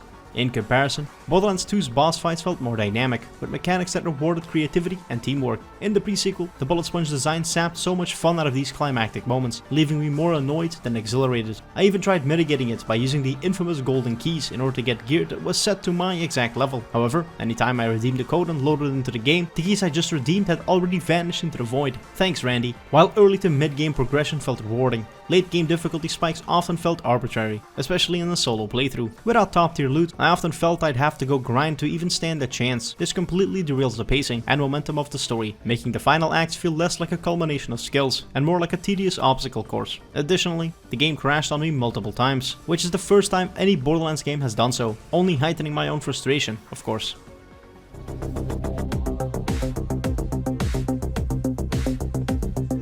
If there's one thing Borderlands the pre-sequel gets right, it's the story, or at least its ambition to tell a compelling origin story for Handsome Jack, one of gaming's most memorable villains. Set between the events of Borderlands and Borderlands 2, the game explores how Jack, initially an ambitious Hyperion employee, descends into the power-hungry maniac we know and love to hate. This descent is framed by an overarching story told by Athena, one of Jack's former Vault Hunters, as she recounts the events to Borderlands favorites Lilith, Brick, and Mordecai. The game starts off with Lilith interrogating Athena, with the former asking the latter why she helped Jack open the vault on Elpis. We're then treated to your run-of-the-mill intro, which highlights the 4 main Vault Hunters. After awaking on Helios, a Claptrap unit informs us that Dahl's Lost Legion has launched an attack on the space station. After getting acquainted with the game's combat mechanics, we meet up with Jack, and after dealing with his attackers, we revive him. A grave mistake. He informs us we need to push Dahl out of Helios before we can focus on the vault. He tries arming the defenses, but they're being jammed by a signal coming from Elpis. While trying to evacuate, we run into the leader of the Lost Legion, Zarpadon, as well as this thing. Fight our way through Helios before we make it to the Moonshot Cannon, where we face off against the game's first boss, Flame Knuckle. After defeating him, we climb into one of the cannon's containers and are shot down towards the moon's surface. But we're not in the clear just yet, because as soon as we awake on the moon, we start suffocating on account of the lack of atmosphere. We follow Janie Springs and she informs us that we'll need to get an Oz kit from a nearby building, and after clearing it out, Janie repairs one for us, allowing us to breathe outside of secure interiors. Janie then has us repay the favor by killing Deadlift for her, a real scumbag with an unhealthy obsession for jump pads. After cheesing him with the most overpowered early game sniper, we collect a Digistruct key, which allows us to Digistruct moon buggies at any station. After making it to Concordia, the game's main hub area, we collect some moonstones and trade them to Earl for some transmitters, climb our way up some buildings and attach the transmitters in order to discover where the jamming signal is coming from, and it's revealed to be Crisis Scar, which houses an abandoned doll facility. Once we arrive at Crisis Scar, we fight our way through the scans before facing off with the duo of Red and Belly. After flatlining them, we shut off the jamming signal and return to Concordia to meet with Jack and confront the Merif. Jack initially lets him go, but after the Merif tries to shoot him in the back, he mercilessly executes him. We go meet with Janie, and she tells us to meet with the man known as Davis Pickle, who can help us find the military AI that Jack can use in order to make an army for Hyperion. And after Digistructing a Stingray, we travel to the Outlands Canyon. After arriving, we meet up with Pickle, who is revealed to be an actual child. He informs us that we can get an AI from the Drakensberg, a nearby ship. However, When we try crossing the bridge to the ship, its current occupants retract the bridge. But we circumvent this by dumping some methane onto the lava, freezing it and allowing us to cross. We enter the ship and kill everyone inside, including the bosun, the Drakensberg's new pseudo-captain. Upon defeating him, it's revealed that his assistant Skipper is actually the AI we're looking for. We take Skipper, now named Felicity, to the Outlands Canyon. We call a train that takes us to the Titan robot production plant. We fight through scavs and torques alike, until we come across a guy called Gladstone, a Hyperion scientist that was at the plant working on creating robots when the scavs took the place over. So we clear out the scavs, turn on the power, eliminate some prototypes, and synthesize the eye parts into a finalized Oculus. We then help Gladstone calibrate some turrets by letting them kill bandits, before then taking everything to a prototype robot and installing the eye, turrets, and Felicity. However, she's none too pleased about being repurposed into another tool for destruction, as she turns on and attempts to kill us. As the fight progresses, she becomes more and more willing to commit violence, and after defeating her, she becomes the first fully fledged constructor for the Hyperion army. Afterwards, we return to Concordia and group up with Jack, Roland, and Lilith. We beam up to Helios, fight our way through the Lost Legion, and go up to Jack's office. Once we make it inside, we travel to research and development in order to rescue Gladstone. After meeting with him, he tasks us to rescue 3 of his colleagues scattered throughout the labs. I return to Jack's office and watch as he mercilessly kills Gladstone and the other 3 scientists, thinking that there might be another mole on the moon. We parkour our way through the veins of Helios, an unfinished part of the space station, destroy the regulators on some plasma boosters, and make it into the ICE control room. After attempting to shut it down remotely, it's revealed we're locked out, so we'll have to do it manually. We take out the shields protecting the eye and then travel down to disable it, but are confronted by Zarpedon, and after taking out both her and her power suit, Zarpedon warns Jack of his own death, regardless of what happens on this day. But he's already grown too arrogant and self-centered to hear her out, so executes her. We once more try to shut down the eye, but Moxie, Roland, and Lilith betray Jack, causing the eye to explode via singularity. Jack is understandably quite annoyed by this. Friggin' cowards! They're no better than faggots! Vowing to take revenge in events that'll take place entirely off screen. Jack then tells us he knows the location of the vault, so we head back down to Elpis where I face off against a flying bullet sponge. A brisk 15 minutes later, I kill it and enter Tycho's ribs, as the vault is hidden inside of old Iridian ruins, which I did think was neat, as the Iridians are, in my opinion, one of the most underutilized races of creatures in Borderlands lore. So I did like the fact that we got to explore some of their futuristic architecture. I blast my way through many ancient creatures, probably enough to put them right onto the endangered species list. Then we enter the vault of the Sentinel, where we face off against its guardian, the Sentinel. After dealing with its regular form, we're not quite showered with loot just yet, as it transforms into the Empyrean Sentinel, which we also defeat by shooting it a whole bunch of times. We approach the floating vault symbol that's appeared, and when Jack touches it, he gets shown visions of the vault on Pandora. Jack's celebration is short-lived, as Lilith appears and punches the symbol into his face, branding his visage with the signature V. We then cut back to present day, with Athena saying she quit working for him right after this. But Lilith still opts to have Athena be executed, and as the Crimson Raiders pull their triggers, the Watcher appears and saves Athena, warning of an impending war, and that they'll need all the help they can get.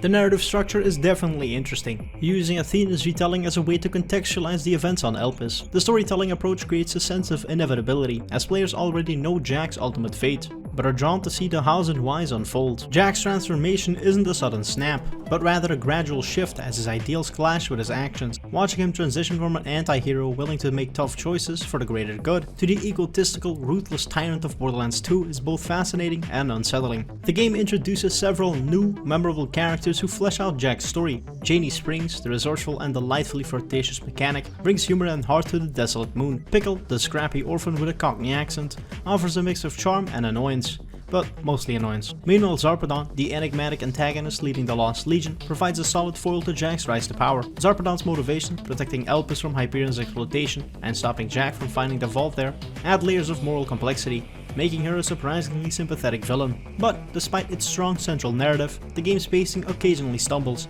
Some story missions feel like padding, dragging down the plot with fetch quest-style objectives that often lack narrative weight. Compared to Borderlands 2's tightly woven plot, the pre-sequel sometimes struggles to maintain this momentum. However, the dialogue, brimming with wit and absurdity, keeps things entertaining, even during slower moments. The interplay between Jack and the Vault Hunters is another highlight. Jack's charm, sarcasm, and growing paranoia create tension and humor in equal measure. His manipulation of the player characters, framing them as unwitting accomplices in his schemes, underscores the game's darker themes of power and control. By the end, players are left questioning their role in Jack's transformation. Were they heroes, pawns, or something in between? While Jack's rise and fall take center stage, the story also successfully expands the broader Borderlands universe. Elpis is brought to life not just as a setting, but as a narrative focal point. The moon's struggles, its people, and its relationship to Hyperion create a rich tapestry that complements the main plot. Additionally, hints about future events in Borderlands 2 are scattered throughout, rewarding fans who pay close attention to the dialogue and echo logs. Ultimately, the pre-sequel tells a tale that, while occasionally uneven, offers a deeper understanding of one of gaming's most iconic characters. It's a story about power, ambition, and the cost of success, wrapped in the franchise's signature blend of humor and chaos.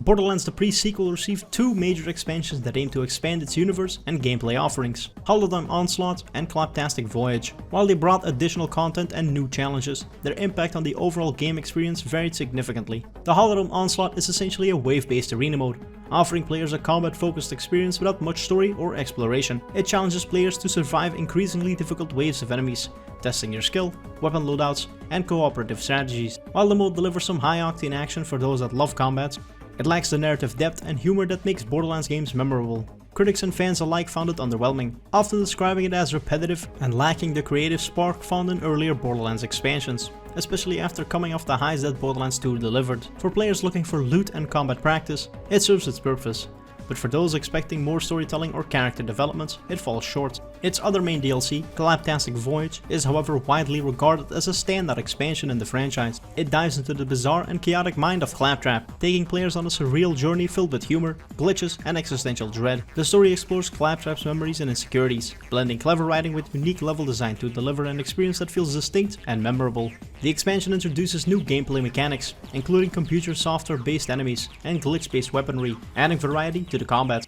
Glitch is a new weapon rarity exclusive to this DLC and can be recognized by their pink rarity and binary code flowing across the weapon's body. What's unique about these guns is that they can occasionally glitch out and randomly have a special effect that will stay active until players either reload or swap weapon. Overload consumes more ammo but deals an insane amount of damage. Loop makes the gun have a chance to not consume ammo and to restore ammo to the magazine when you kill an enemy. Multi-shot turns every weapon into a shotgun of some sort, and the Amplify adds damage at the cost of consuming the player's shield. The story cleverly ties into the larger Borderlands narrative, shedding light on Claptrap's origins while offering plenty of fan service and absurd humor. It successfully combines the series' comedic tone with thoughtful character exploration, earning it praise as one of the best parts of the pre-sequel. Together, these DLCs highlight both the strengths and weaknesses of the entire game. Holodeck Onslaught emphasizes combat but lacks narrative punch, while Claptastic Void showcases what the franchise does best, blending humor, storytelling, and inventive gameplay, even if they don't fully address the base game's shortcomings.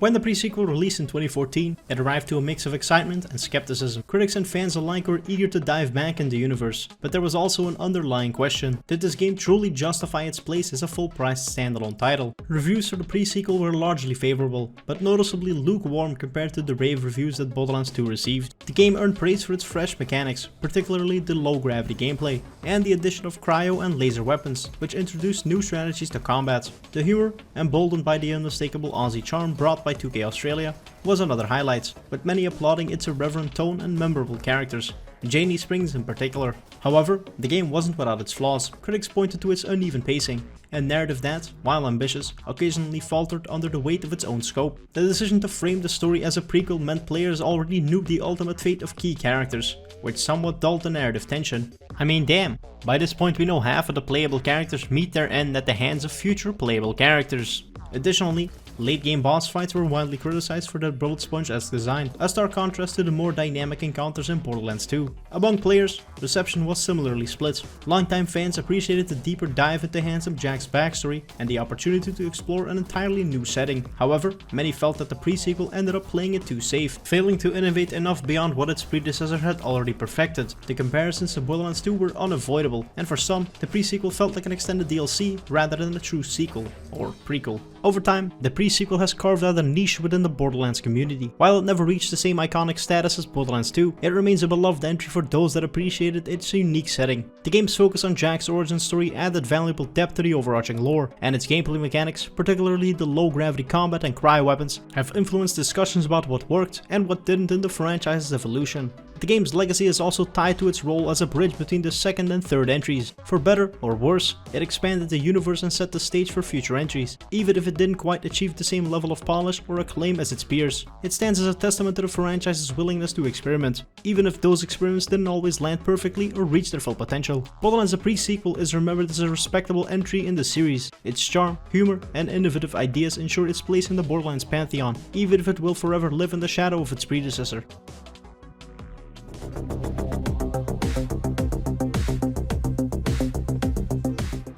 It's a game that dared to experiment, yet often found itself tethered by the gravity of its predecessor's successes. It wasn't quite the evolution some fans hoped for, but it wasn't a step back either. Instead, it occupies a unique space in the Borderlands universe, an experimental detour that gave us some new mechanics, fresh laughs, and a deeper understanding of Handsome Jack's descent into villainy. For all of its flaws, pre-sequel stands as a testament to the franchise's creativity. Whether you were freezing the balls of bandits with cryoguns, butt-slamming psychos into the stratosphere, or pondering over why you chose to play through the entire game as Claptrap, the game left its mark in ways that can't be ignored. It may not have reached the same legendary status as Borderlands 2, but it remains a vital chapter in the series' ongoing story. In the end, it reminds us why we keep returning to the Borderlands universe. Chaos, humor, loot, annoying robots. It's got everything in spades. So, here's to a game that dared reaching for the moon. Even if it didn't quite stick the landing, it sure made the journey memorable. The innovative ideas, while interesting, didn't always feel fully fleshed out, leaving players longing for the refined gameplay loop of Borderlands 2. Still, for fans of the franchise, it's an enjoyable detour, even if its ambitions occasionally exceeds its execution. Imagine a game so confident, so unhinged, and so loud. It practically kicks open your front door, blows a confetti-filled air horn in your face, and asks, "Hey, wanna see my billion guns?" Welcome to Borderlands 3, the much anticipated follow-up to what many would call the gold standard of looter shooters. After 7 long years, Gearbox Software finally returned, and boy, did they have something to prove. New planets, new mechanics, new characters, and enough procedurally generated guns to arm a small intergalactic militia. And yet, somehow, even after all the hype, all the promise, and all the frankly spectacular skyboxes, seriously, look up every once in a while, we ended up with a game that felt like two radically different personalities sharing one very confused body. On the one hand, Borderlands 3 delivered arguably the best gunplay, deepest loot systems, and most addictive core gameplay loop the series had ever seen. On the other, well, let's just say the story was written by people that think yelling louder makes everything funnier. It's been a few years since launch, the dust has settled, and we're finally ready to break down exactly what Gearbox got right, and how the hell they managed to trip over their own clown-sized shoes so spectacularly when it came to storytelling. So, grab your favorite Jacobs shotgun, mute your Echo device, and join me on a galaxy-hopping, loot-scooping retrospective through the beautiful, brilliant mess that is Borderlands 3. The road to Borderlands 3 was long, loud, and somehow both overhyped and underwhelming. After Borderlands 2 dropped in 2012 and cemented its place as the king of chaotic looter shooters, Gearbox kinda vanished. There were spin-offs, the pre-sequel and Tales from the Borderlands, a couple of remasters, and a questionable detour into Battleborn. Fans were left wondering, where's the next real Borderlands? Turns out, it was slowly cooking. Full development began around 2015, with Gearbox moving the series to Unreal Engine 4. This brought new tech, better lighting, improved performance, and allowed the environmental detail to shine. And if there's one thing BL3 nails, it's vibrant, beautifully deranged worlds. The devs also upgraded the gun system, crafted new planets, and polished the loot loop with more depth and variety than ever before. On the gameplay front, Gearbox showed up.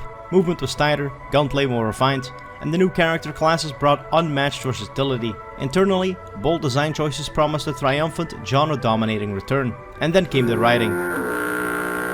Somewhere between tuning loot tables and designing Prometheus' neon skyline, someone let the writers off the leash, and they came back with a script that reads like it was filtered through a Twitter thread, a vape cloud, and a fart joke. The fanbase, however, was still hyped. Marketing went full tilt. Trailers rained down like loot drops. But then, just before launch, Gearbox made a move that left fans choking on their Claptrap branded energy drinks. Borderlands 3 would launch as a 6-month Epic Games Store exclusive on PC. Backlash was instant. Steam loyalists erupted.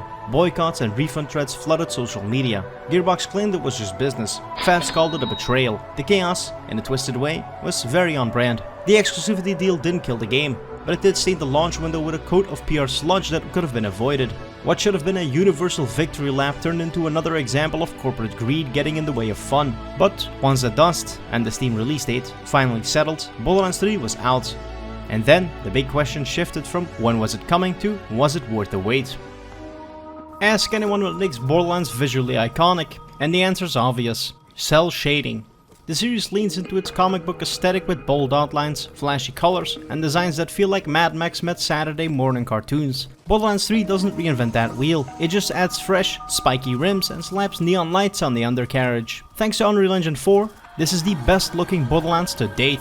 Everything pops brighter and sharper. Character models pack more detail, animations are smoother, and weapons have gone from clunky piles of polygons to designs you might actually want on your shelf, assuming you're into firearms built by drunken alien blacksmiths. But where Borderlands 3 truly flexes its visual muscles is in the skyboxes. Seriously, it's worth stopping every few minutes just to look up. Pandora's wastelands glow under a dying sun. Promethea dazzles with its cyberpunk skyline. Eden 6's jungles are dense and fog-covered, and Athena's feels like a postcard with cherry blossoms drifting through temple courtyards. Even Necrotafeo impresses with cosmic wreckage floating silently above. The artists clearly knew what they were doing. Each planet feels visually and culturally distinct. Enemy designs change from Maliwan's sleek shock troopers to Eden 6's mutated dinosaurs, to Necrotafeo's eerie guardians, matching their environments with flair. Small visual details shine too. Fire effects sizzle, radiation damage pulses neon green, explosions splash color and debris across the screen. While environmental destruction isn't fully dynamic, barrels still explode and cover shatters, keeping combat chaotic and visually engaging. It's rare for a game this committed to cartoonish excess to feel so polished, but Borderlands 3 pulls it off. Each planet feels like a page from an intergalactic comic book, each fight a panel of vibrant, explosive chaos. Just do yourself a favor, look up every now and then. Borderlands has always been loud. Really loud. Guns yell at you, explosions sound like fireworks gone wrong, and characters communicate exclusively through shouting or sarcasm. Borderlands 3 somehow makes that chaotic sonic identity even bigger and better. Let's start with the weapons. The sound design is punchy, satisfying, and wonderfully varied. Each gun, from Jacob's revolvers to Maliwan laser rifles, has its own distinctive audio personality. Torgue weapons don't just shoot, they scream explosions into existence. Hyperion's guns hum with corporate precision, and Dahl rifles sound crisp and military grade. The audio team clearly had a blast, and it makes gunfights infinitely more satisfying. Then there's the voice acting, usually a Borderlands highlight. Despite the script will absolutely roast later, the actors do their best to sell even the cringiest lines. Familiar voices return, new talent steps up, and while Ava might be an irritating character, that's not the actor's fault. They nailed exactly what the script demanded. It's just that the script demanded an annoying teenager. The real standout here is the music. Jesper Kyd, Michael McCann, Finishing Move, and Rayson Varner crafted a soundtrack that elevates every shootout, boss fight, and exploration sequence. Each planet gets its own musical identity. Synth-heavy beats for Prometheus' neon streets,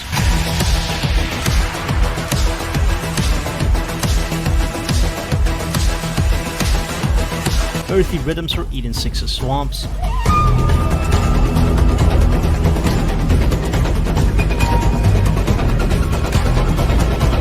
and eerie electronica for Necrotafeo's haunted ruins.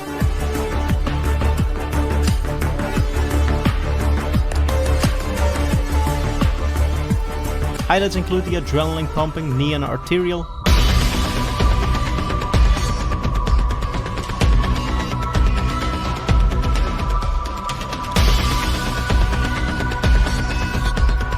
and the haunting ambience of the floating tomb.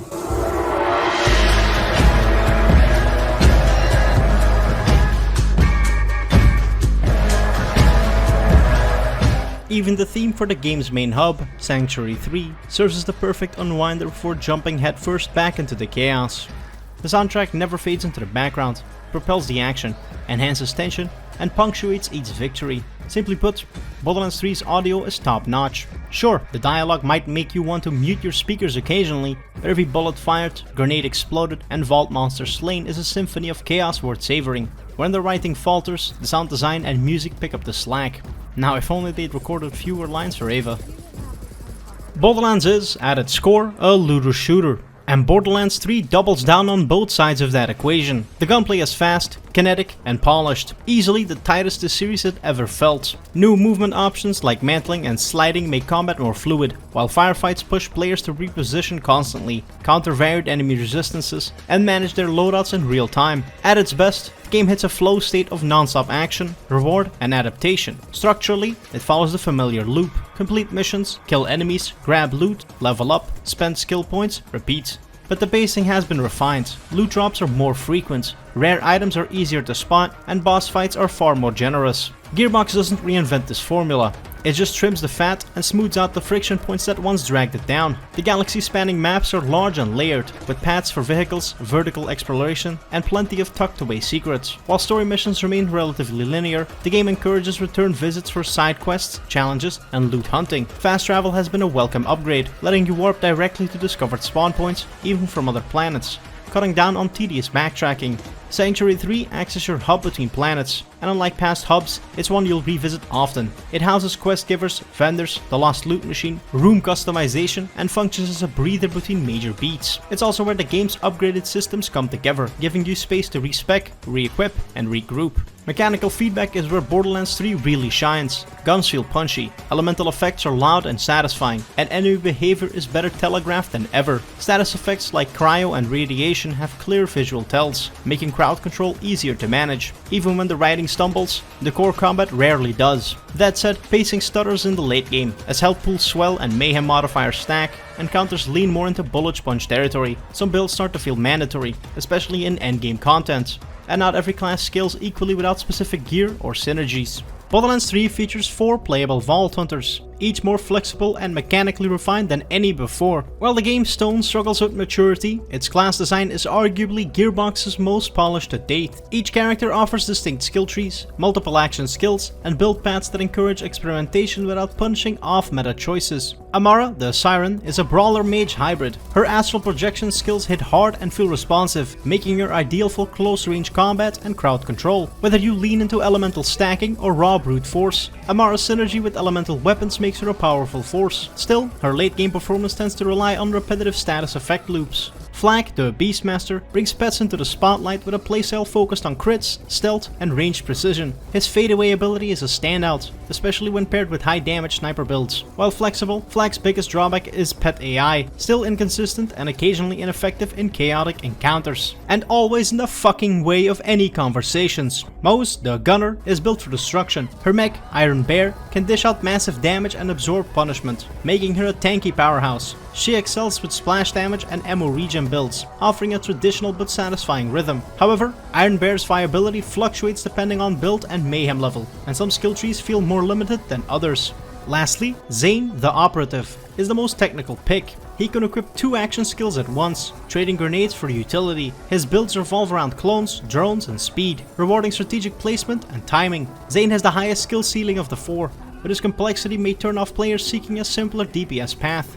At launch, Gearbox put a clear emphasis on build diversity. Each Vault Hunter supports viable solo and co-op play, and action skills stay relevant into the late game. Post-launch patches addressed early balance issues like Flag's damage scaling and Zane's weak clone, and overall, the class system feels robust and rewarding. Narratively though, not so much. Despite their mechanical strength, the Vault Hunters are largely voiceless outside of barks and quips. They're absent from cutscenes and barely acknowledged in the story, which squanders the chance to develop them as actual characters.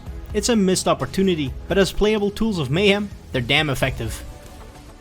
Borderlands 3's arsenal is where the game shows off, and not just in sheer numbers, though yes, the marketing buzz about a billion guns isn't entirely exaggerated. What sets the weapon design apart is how distinct, weird, and mechanically diverse these guns actually are. They're not just loot, they're experiments. Gearbox took the foundation laid by previous titles and doubled down on personality.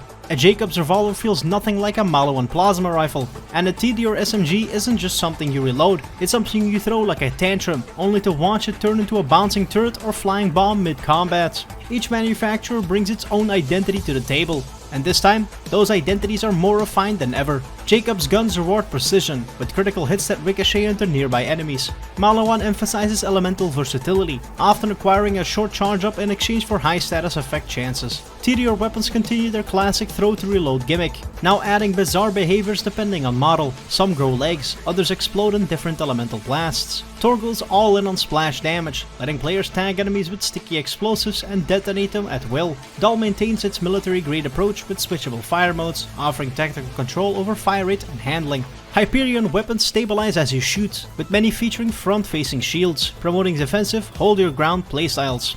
Vladov weapons emphasize blistering fire rates and large magazine capacities, often featuring underbarrel attachments like miniature rockets or shotguns.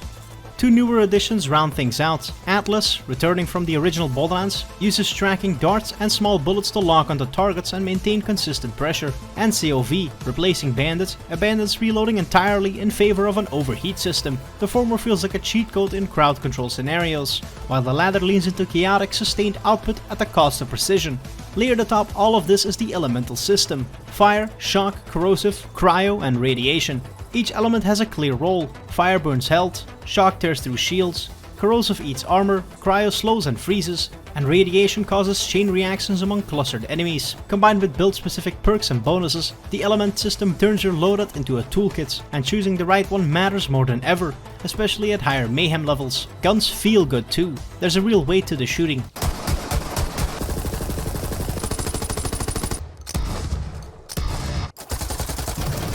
Recoil patterns are tighter, ADS speeds more responsive, and reload animations feel slick across the board. Even common green weapons early in the game have just enough identity to keep combat feeling engaging, and while legendary weapons eventually flood the endgame, especially with mayhem and world events active, the creativity behind their design still stands out. These aren't just stronger guns, they're stranger ones. Guns that shoot saw blades, guns that sprout legs, guns that sing, teleport, or explode into clones of themselves. In a genre often content with cosmetic variants and incremental upgrades, Borderlands 3's weapons are anything but passive. They're central to the game's rhythm, personality, and buildcraft.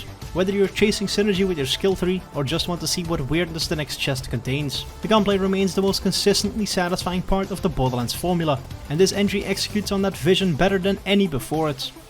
One of Borderlands 3's most immediate improvements is scope. For the first time, players leave Pandora's dusty chaos behind and explore a handful of distinct planets, each with its own tone, biome, and enemy ecosystem. While the campaign still unfolds linearly, the jump between worlds gives the game a sense of scale and variety that its predecessors lacked. Pandora returns as the familiar frontier, filled with skags, psychos, and other old favorites. It's intentionally basic, a known quantity that sets the stage before the real expansion begins. Promethea shifts gears fast, plunging players into a war-torn metropolis under siege by Maluwan's private army. Combat here gets more tactical, with enemies using shields, elemental resistance, and drone support. Visually, it's Blade Runner on a budget. Neon-lit ruins and corporate carnage. Eden 6 is a grimy jungle planet teeming with aggressive wildlife, vertical exploration, and decaying corporate infrastructure. Jabbers, Saurians, and the ever-present Children of the Vault keep players on their toes, favoring flanking and ambush tactics.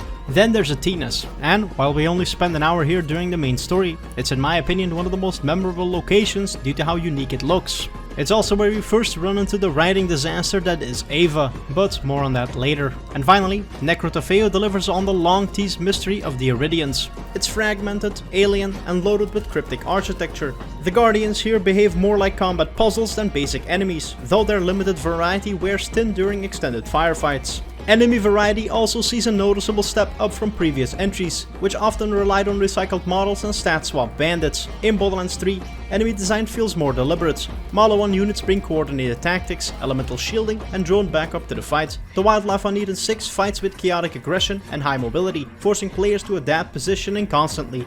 Even the bandits have more personality this time around, with regional and factional differences that slightly tweak their behavior and gear. Still, while the enemies look and function more distinctly, the AI remains a weak link. Most foes stick to predictable loops: charge, flank, retreat, repeat. It's a step up in polish, but not in intelligence. Sure, the game modernizes its enemy variety in presentation and design, but its moment-to-moment AI still lags behind more reactive shooters. The game introduces a broad range of challenges and collectibles designed to reward exploration and give players reasons to engage with the map beyond its main objectives. In a game so focused on moment-to-moment action, these systems act as a slower, more methodical layer, filling space between firefights with meaningful side content, and for the most part, they work. First off, Typhon logs are scattered recordings from Typhon de Leon, the supposed first Vault Hunter, and they inject a surprising amount of backstory into the universe. Once all logs in a region are collected, they reveal a Typhon Dead Drop, a special chest with higher quality loot. The real draw, though, is the narrative texture. Typhon is a caricature, sure, but his reflections offer lore the main story largely ignores. It's one of the few times Borderlands 3 stops screaming and tries to actually say something. Then there's Dead Claptraps. These are more of a straightforward scavenger hunt. Found across every zone, they consist of broken robot parts you can return to Claptrap aboard Sanctuary 3 to help him build a friend. The humor leans hard into the series' usual forced quirkiness, but the collectibles themselves push players off the beaten path. rewarding environmental curiosity. It's not groundbreaking, but it does help make the world feel more lived in than previous entries. Crimson radio towers offer light platforming challenges that make full use of Borderlands 3's new movement mechanics, mantling, sliding, and improved verticality. Reaching these pirate radio antennas disables COV propaganda and contributes to an area's overall completion. Hijack targets, meanwhile, are parked enemy vehicles hidden throughout the world. Stealing them unlocks unique vehicle parts, like turrets, engines, and chassis, which players can use for vehicle customization via catch-a-ride stations. Then there are the recurring mini-boss takedowns, legendary hunts, and targets of opportunity. These optional fights drop decent loot and often feature unique mechanics that offer short bursts of challenge between story beats. They won't blow you away, but they help vary the rhythm. All of these systems, taken together, form a patchwork of distractions that, while not always deep, enrich the pacing. They add friction in a good way, encouraging exploration without demanding it. For players chasing immersion, it's enough to elevate Borderlands 3's world beyond combat arenas and fetch quests. Still, there's an undeniable sense of quantity over depth. These activities rarely evolve. Once you've tackled a few Typhon logs or Crimson radios, the rest feel like busy work. There's a missed opportunity here to tie these more directly into character arcs or emergent storytelling, rather than leaving them as mechanical checklists. Lastly, the game carries over the long-term gameplay challenges from BL2's badass system, though they're more subdued this time. Challenges like kill X skags or deal elemental damage are still being tracked, but they mostly just reward Iridium and feel disconnected from the core loop.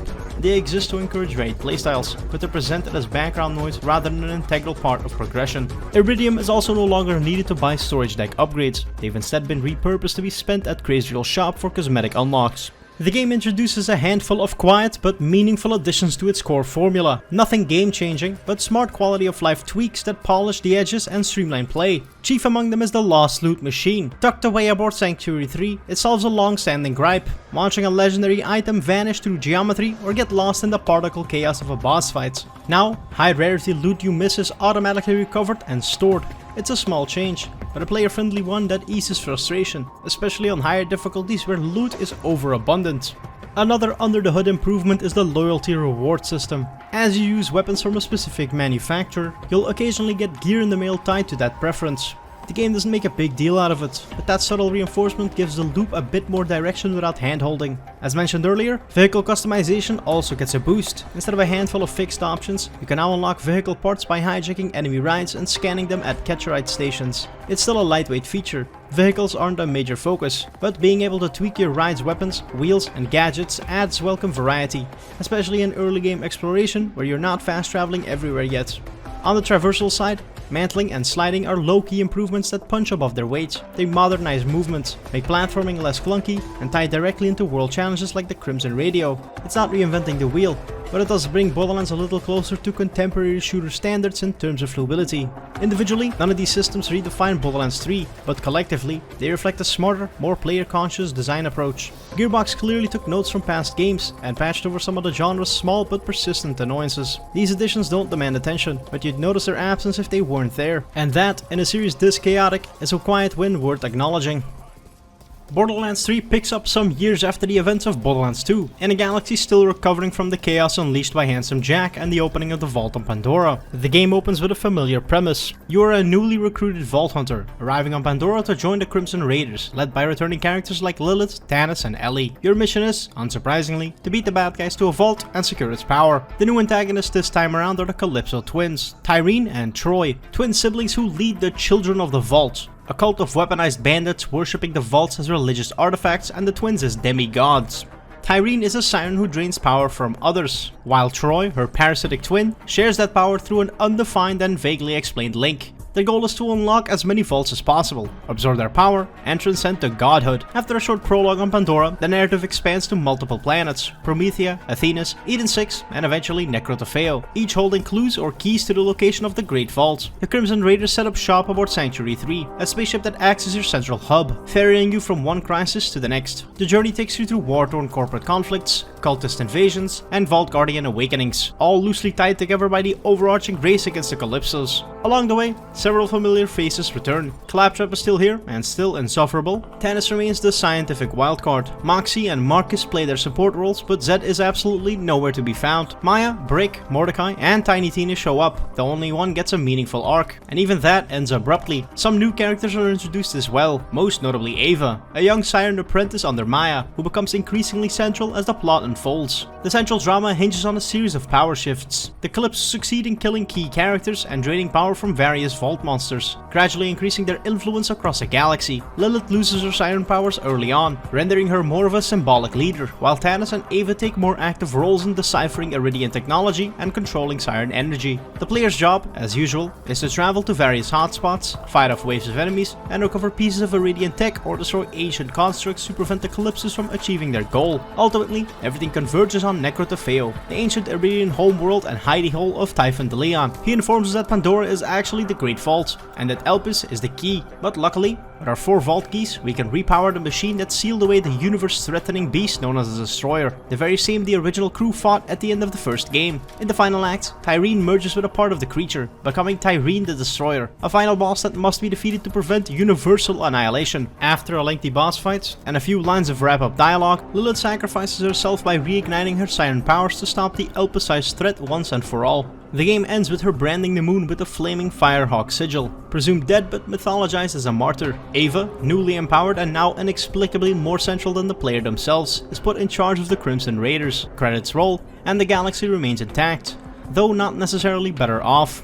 If the gameplay represents the franchise at its most polished, its story represents it at its most self-defeating. It's not just poorly written, it's fundamentally misaligned with what the rest of the game is doing well, where the combat is responsive, deliberate, and highly tuned. The writing is scattered, juvenile, and constantly undermining its own stakes with a relentless barrage of failed punchlines. The biggest narrative issue is by far tone. Borderlands has always walked a tightrope between absurdist humor and legitimate sci-fi world building. Borderlands 2 largely succeeded at this by anchoring its absurdity with the threat of Handsome Jack, a villain who was funny and cruel, charismatic and terrifying. He allowed the writing to veer into dark comedy without collapsing into total farce. Borderlands 3 has no such anchor. The Calypso twins, Tyreen and Troy, are written as streamers turned cult leaders, but the game does nothing to explore that idea beyond the surface. Their characterization is thin, their goals are shallow, and their personalities boil down to loud and smug. Tyreen in particular is meant to be intimidating, but spends the entire campaign posturing through echo recordings with the nuance of a B-tier Discord troll. The game insists on their power and danger, but rarely shows it in a way that resonates. Instead, they rely on repeated threats, forced quips, and monologues that feel like they were written to mimic Jack's cadence without understanding why he worked.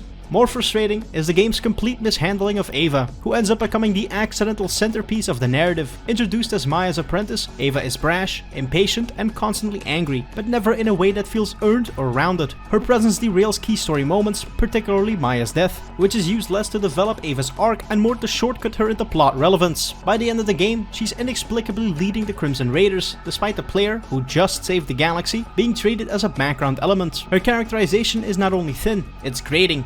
And worse, the game seems unaware of how disliked she is. It doesn't help that the player's character, regardless of class, is narratively passive. Dialogue options are minimal, decisions are pre-scripted, and even major plot shifts unfold without your input. You're not the protagonist so much as the delivery system for actual protagonists like Ava, Tannis, and Lilith to move the plot forward. The game's pacing also suffers because of this. The story is built around a series of fetch quests and planetary detours, most of which are justified by vague references to Iridian artifacts or vault keys. Each location is interesting from a gameplay perspective, but narratively, they often feel like extended stalls. Prometheus Civil War, Eden 6's dynastic squabbles, and Athena's Monastery Siege all offer potential for grounded world building, but the writing rarely capitalizes on any of it.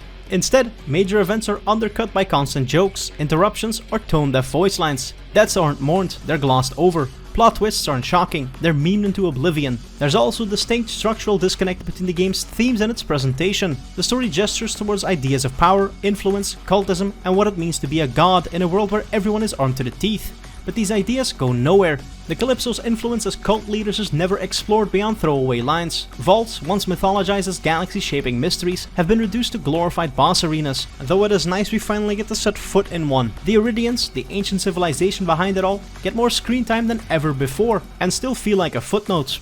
And then there's Lilith. Her arc, at least on paper, is the closest thing the game has to a thematic throughline. A leader who loses her powers, is forced to rely on others, and ultimately sacrifices herself to stop the galactic threat. But her story is drowned out by the sheer noise of everything else. Her absence is meant to create space for others to step up, but it's hard to say the narrative earns that payoff when the people who are meant to be filling the void are so thinly written. In fairness, there are isolated successes. Tannis, despite her odd behavior, is one of the few characters who retains a consistent voice and arc. Her gradual transformation from comic relief into a competent, morally ambiguous scientist siren is believable, if underdeveloped. Vaughn, if taken in small doses, can be entertaining, and a few side quests manage to find the kind of offbeat emotional core that Borderlands 2 did so well, quirky setups that lead to surprisingly heartfelt conclusions, but these moments are sadly few and far between. Ultimately, the story in Borderlands 3 feels like it's at war with itself. It wants to be irreverent, but also epic. It wants to mock heroism, but also indulge in it. It wants a player to care, but refuses to take anything seriously long enough for that to happen. It's not just a misfire, it's a narrative that actively disrespects its own stakes. Once the credits roll and the calypsos are no more, Borderlands 3 opens into a sprawling endgame focused on progression, repeatable content, and stat optimization. While the core loop remains intact, a handful of new systems help extend the grind, at least for players who are already bought in. The most immediate addition is True Vault Hunter mode, the series version of New Game Plus. Returning from older entries, it lets you replay the story with all your gear and levels intact, against tougher enemies with improved loot drops. It's functionally identical to the base campaign, but tuned for efficiency and farming, making it a serviceable, if predictable, replay option. Far more significant is Mayhem mode, a scaling difficulty system that dramatically boosts enemy health and damage while increasing loot quality. As you climb through Mayhem levels, running from level 1 to 11, playing it lets you unlock access to Mayhem exclusive gear and modifiers. The higher the level, the more effects will be in play, but these aren't always effects that make the game harder. Early versions of the system leaned on chaotic random effects, like low gravity or exploding enemies, that often disrupted gameplay flow. Later updates added some customization, but higher Mayhem levels still rely heavily on damage scaling, which tends to favor min-maxed builds over creativity or adaptability. All loot dropped will be allocated to that tier of Mayhem, and it basically functions as a streamlined version of the second game's overpower mechanic. Running parallel to this is Guardian rank, an account-wide progression system that expands on Borderlands 2's Badass rank. It's split into 3 branches: Enforcer, Survivor, and Hunter, each offering small persistent stat bonuses. Over time, players unlock Guardian perks, passive abilities like ammo regeneration or stronger second winds. While it adds long-term depth, its pacing can feel slow, especially when paired with Mayhem's escalating grind. The game also features Iridian Trials, themed combat gauntlets tied to traits like agility or discipline. Each trial ends with a boss fight, but despite their setup, they feel more like optional diversions than must-play content. Loot incentives are modest, and the structure lacks enough mechanical depth to compete with comparable endgame content in other looter shooters. Side quests also gain new relevance post-story, particularly those skipped during the main campaign. Some feature sharper writing and tighter design than anything in the main plot, often delivering fun bosses, strong loot, and more restrained humor. They're not always essential, but they help flesh out the world in a way the primary narrative struggles to. Taken together, the post-game is expansive but uneven. There's no shortage of things to do, between True Vault Hunter mode, Mayhem, Guardian rank, trials, and side missions, but the emphasis stays squarely on stat progression and loot acquisition. Still, for those who enjoy the feel of the gunplay and the loot loop, it's a well-supported endgame with plenty of room to chase perfection. Borderlands 3 launched in September of 2019 to broadly positive reviews from critics, though the enthusiasm came with caveats, many of which would grow louder in the weeks and months that followed. At launch, the consensus was clear: Gearbox had nailed the gameplay, delivering a refined, fast-paced looter-shooter experience that was mechanically superior to any previous entry in the franchise. The movement upgrades, improved gunplay, and massive arsenal of weapons were universally praised, and rightly so. On a purely functional level, Borderlands 3 was a well-oiled machine. But beyond the shooting, the response became more complicated. The most consistent criticism aimed at the game was its writing. Reviewers and players alike took issue with the narrative tone, character dialogue, and the Calypso twins in particular. What was initially marketed as a new generation of charismatic villains ended up being, in the eyes of many, shallow, obnoxious caricatures that lacked the complexity or menace of their predecessor. Ava's sudden rise in narrative importance also drew widespread backlash, with many players feeling that the game sidelined the Vault Hunter, the supposed protagonist, in favor of a character who hadn't earned that spotlight. While some appreciated the irreverent tone and humor, especially those already steeped in the franchise's sensibilities, others found the writing to be grating, dated, and unable to maintain any kind of emotional or thematic weight. This tonal dissonance undermined the story's attempts at seriousness, leaving the campaign feeling inconsistent and forgettable in comparison to its more balanced predecessor, Borderlands 2. Performance issues also plagued the initial release. particularly on PC and base consoles. Stuttering menus, long loading times, and UI lag were common complaints, especially in co-op. These issues were patched over time, but they left a sour impression early on, one that fed into broader frustrations about the game's technical polish and UI responsiveness. Another big point of controversy was Gearbox's decision to launch Borderlands 3 as a timed exclusive on the Epic Games Store for PC. This move triggered a wave of community backlash, boycotts, and general online outrage, with many PC players refusing to even purchase the game until it arrived on Steam 6 months later, including me. While the exclusivity deal didn't harm sales in the long term, it did cloud the game's launch window with unnecessary PR baggage and rekindled the ongoing debate over PC storefront fragmentation. Despite these issues, Borderlands 3 was a commercial success, selling over 5 million copies within its first 5 days. Metacritic average is still sitting in the low 80s range, with most reviews highlighting the excellent combat, deep customization, and impressive world variety. The shortcomings were clear, but so were the strengths. In the years since, player sentiment has softened somewhat, particularly in light of the game's strong post-launch support. The 4 major DLCs were generally well received, praised for their focused storytelling, creative mission design, and tighter tone. For many, the expansions delivered the kind of narrative competence that the base game lacked, and helped reframe Borderlands 3 as a flawed but ultimately rewarding experience. Still, the game's reputation remains split. For those who came for the loot and stayed for the class variety, Borderlands 3 delivered in spades. For those hoping for another iconic story with memorable characters and a charismatic villain, it fell disappointingly flat. If Borderlands 3's base campaign left you cold with its inconsistent tone and underwhelming character work, the post-launch content might be where the game finally redeems itself. Released across 2020, the 4 major narrative DLCs, Moxie's Heist of the Handsome Jackpot, Guns, Love and Tentacles, Bounty of Blood, and Psycho Creek and the Fantastic Foster Clock, represent a tonal course correction. Each expansion offers a tighter, more focused narrative, with better pacing, sharper writing, and a much improved sense of character voice. Where the main stories struggle to balance comedy and consequence, the DLCs largely succeed by narrowing their scope. These aren't galaxy-spanning epics, but self-contained stories that lean into the series' strengths, memorable side characters, thematically consistent worlds, and a clearer understanding of when to be funny and when to take things seriously. They also happen to feature some of the best level design and world building in the entire game, each offering a unique visual identity and new mechanical gizmos that helps break up the standard campaign flow.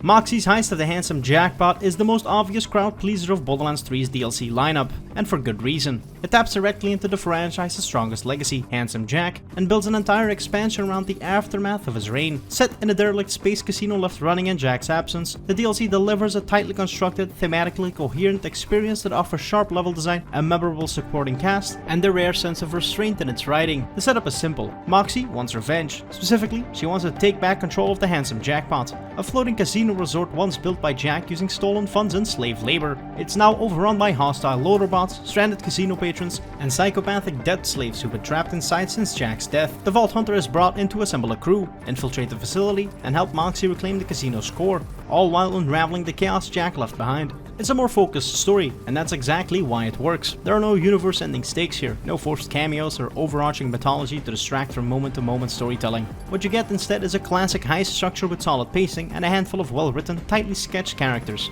Ember, the pyromaniac eco-terrorist with a heart of gold, and Timothy Lawrence, Jack's guilt-ridden body double, are standout additions. Both are funny without being overbearing, and more importantly, they feel grounded, something the base game's cast rarely managed. Tonally, the writing here is far sharper. Jokes land more consistently, the characters are better realized, and Jack's presence, though mostly limited to audio logs and statues, is used intelligently. He's not resurrected or reduced to a meme. Instead, his legacy looms large, infecting every room, hallway, and spinning slot machine. The casino itself becomes a character, a decaying monument to corporate greed and unchecked narcissism, and the level design reflects that. Areas are filled with Jack-branded decor, propaganda, and malfunctioning security systems that turn the entire map into a constantly hostile theme park. From a gameplay perspective, the DLC doesn't dramatically alter the base game's core systems, but it does excel in encounter variety and map flow. The environments are denser and more vertical than most of the base game's areas, and combat arenas feel handcrafted. There are also new enemy variants, like specialized loaders and jackpot-themed mini-bosses, that provide a welcome shift in tactics.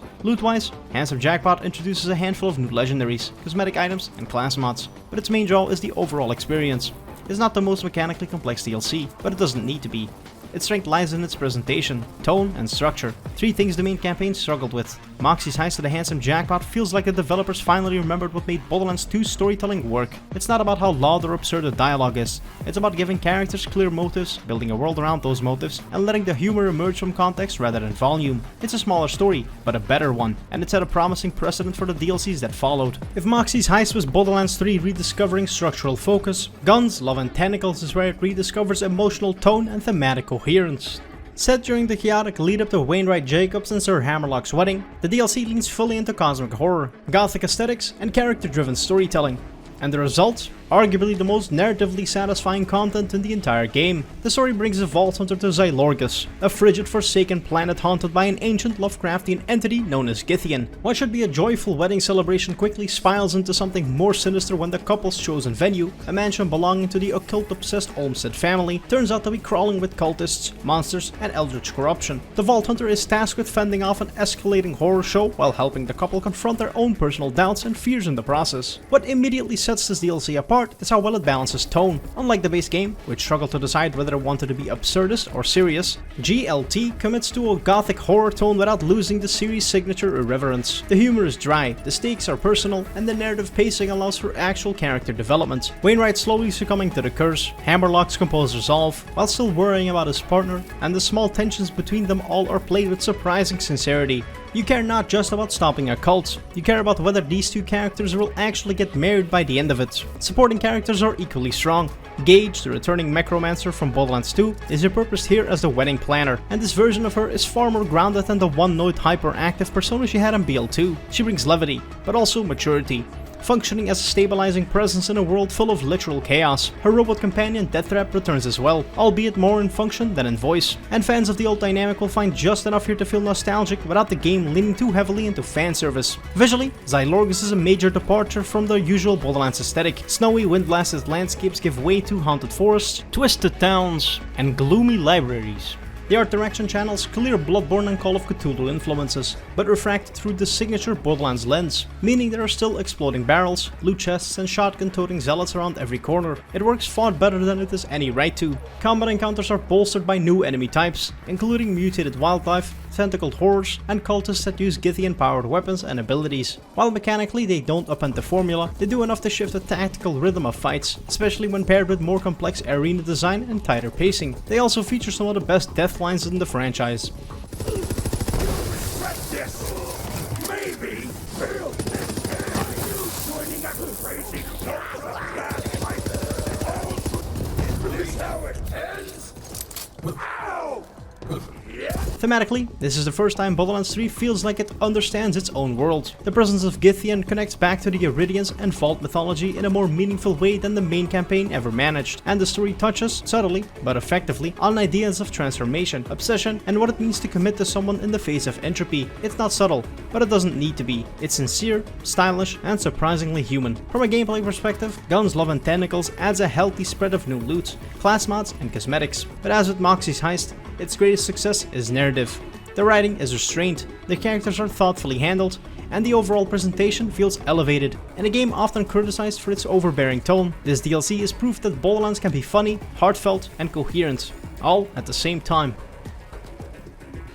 Unlike previous DLCs, Bounty of Blood offers a self-contained western story on a new planet, featuring a cast of all new characters and a distinct narrative style. Set on the dusty frontier world of Gehenna, Bounty of Blood is framed as a classic tale of lawlessness and redemption. The Vault Hunter arrives in the dying town of Vestige to help put down the Devil Riders, a gang of mutant outlaws terrorizing the locals. What begins as a basic shootout for hire gradually spirals into a broader tale of corruption, greed, and ecological manipulation, all orchestrated behind the scenes by the megacorporation Jacobs. The first thing that stands out is the narrator. Rather than have characters deliver exposition through endless echo logs or shout dialogue at you mid-combat, the story is told through the lens of an unseen narrator, recounting your actions like a fireside folktale. The wind on Gehenna was hot as spent powder. Smelled like tea. It's a device that completely recontextualizes how the story is presented, and it's used to great effect. The narration is reflective, sardonic, and occasionally poetic, giving the DLC a measured tone that contrasts beautifully with the chaos unfolding on screen. It also allows the player's actions to feel part of a larger mythos, less like a series of objectives and more like chapters in a legend. Gehenna itself is arguably one of the most visually distinctive locations in the entire game. While previous planets emphasized biomes or corporate architecture, Gehenna is rooted in a Wild West aesthetic filtered through Borderlands sci-fi sensibilities. Dusty ravines, canyons lined with glowing crystals, steam-powered weaponry, and irradiated cacti that explode. The environment is designed to feel untamed and harsh, and it succeeds. This is a world that feels like it exists beyond your intervention. The cast of characters is also fresh, which ends up being one of its strengths. Characters like Juno and Rose are morally complicated and well realized, with arcs that unfold naturally as the story progresses. Juno in particular stands out as a kind of thematic mirror to the Vault Hunter, a skilled fighter driven by conflicting loyalties, whose ultimate fate is earned rather than forced. Bounty of Blood feels like it has something to say about change, about what gets lost in the process of trying to save a broken place. Gameplay-wise, the DLC introduces a few new mechanics that help distinguish it further. The Jet Beast, a hoverbike-style mount, provides faster traversal across Gehenna's wild open spaces. And environmental interactables like breeze blooms and teleporters allow for light puzzle solving and vertical exploration. New creature types, like the horse-inspired Belix and the cowboy-themed Devil Riders, shift combat dynamics slightly, although the moment-to-moment gunplay remains familiar. Loot-wise, the DLC introduces several new legendaries, along with new melee boosting gear and class mods that suit more experimental builds. But as with the other expansions, loot is not the main draw, the story is, and it's easily one of the best Borderlands has ever told. By committing fully to its Western aesthetic, focusing on an entirely new cast, and framing the player's journey through a compelling narrative lens, Bounty of Blood distinguishes itself not just as a good Borderlands DLC, but as a genuinely great standalone story within the universe. It may not have the emotional core of Guns, Love and Tentacles, or the legacy hook of Moxxi's Heist, but it more than makes up for it with atmosphere, voice, and thematic clarity. The fourth and final story DLC, Psycho Creek and the Fantastic Foster Clock, is the strangest of the bunch by a wide margin, and fittingly so. It trades structured plots and thematic subtlety for raw surrealism, leaning deep into psychological introspection, wrapped in maximalist chaos. On paper, it's the most Borderlands of the expansions. In practice, it's a surprisingly effective character study disguised as a fever dream. The premise is immediately more conceptual than any of the previous DLCs. Tannis has become obsessed with the idea of Valhalla, a mythical place she believes exists within the mind of Krieg, the unstable, axe-wielding psycho introduced in Borderlands 2. Using Iridian tech, she sends the Vault Hunter into Krieg's mind to uncover the truth, if it exists at all. What follows is a journey through fractured memories, violent metaphors, and literal manifestations of Krieg's trauma, rage, and fractured identity. At its core, this DLC is an exploration of mental health and duality, albeit filtered through a hyper-violent lens. Krieg is split into two personas, his calm inner voice and the screaming, chaotic outer psycho, and the DLC is structured around reconciling the two halves. As a narrative device, it works. The writing here treats Krieg with more empathy and nuance than one might expect, giving real weight to his struggle without completely abandoning the franchise's offbeat style. The balance isn't perfect, and the humor occasionally undercuts the heavier themes, but the overall tone is more thoughtful than the base game ever dared to be. Visually, the DLC fully commits to its premise. The environments are absurd, shifting from fractured environments to floating fortresses, meat gardens, and impossible landscapes stitched together from Krieg's memories and delusions. It's consistently inventive, and while it occasionally veers into sensory overload, the level design reinforces the fractured mental space the story inhabits. Hyperion personnel and Pandoran bandits for the most part, with bosses representing insecurity, guilt, and rage. Though mechanically they still don't differentiate much from the regular enemies. Structurally, the DLC is more linear than the previous three, with less emphasis on exploration and more on progression through defined narrative beats. Side quests are present, but minimal, with the focus clearly on moving the player through increasingly surreal sequences. What it lacks in freedom, it makes up for in pacing. The story maintains momentum and ends with an unexpectedly moving confrontation between Krieg's two personas, especially for a game infamous for crude humor. In the end, Fantastic Foster Clock is less about what Krieg does and more about who he is. It's loud, messy, and deeply chaotic, but so is its subject, and for once, that chaos feels earned. It's worth noting that I haven't dwelled much on the gameplay mechanics of each DLC, largely because, at their core, they remain mostly unchanged from the base experience, but only incremental tweaks here and there. Focusing too much on moment-to-moment gameplay would just devolve into me repeating myself ad nauseum, and these videos are long enough as is. That being said, the real distinctions of the four major DLCs lie in narrative, atmosphere, and character. While the 4 core DLCs formed the narrative backbone of Borderlands 3's post-launch support, Gearbox also delivered a wide variety of additional content, endgame challenges, seasonal events, experimental modes, and behind-the-scenes additions, all things that expanded the game's ecosystem in smaller, more varied ways. The quality was uneven, but the ambition was notable, and several of these additions offered welcome changes of pace from the usual looter-shooter grind. The most substantial of these were takedowns, essentially Gearbox's answer to Destiny 2's raids. The takedown at the Maluan Black Site and the takedown at the Guardian Breach are both high difficulty, high reward missions designed for coordinated 4-player teams, with scaling options introduced later to support solo players. These encounters emphasize tight combat design with multi-phase boss fights, environmental hazards, and punishing enemy density.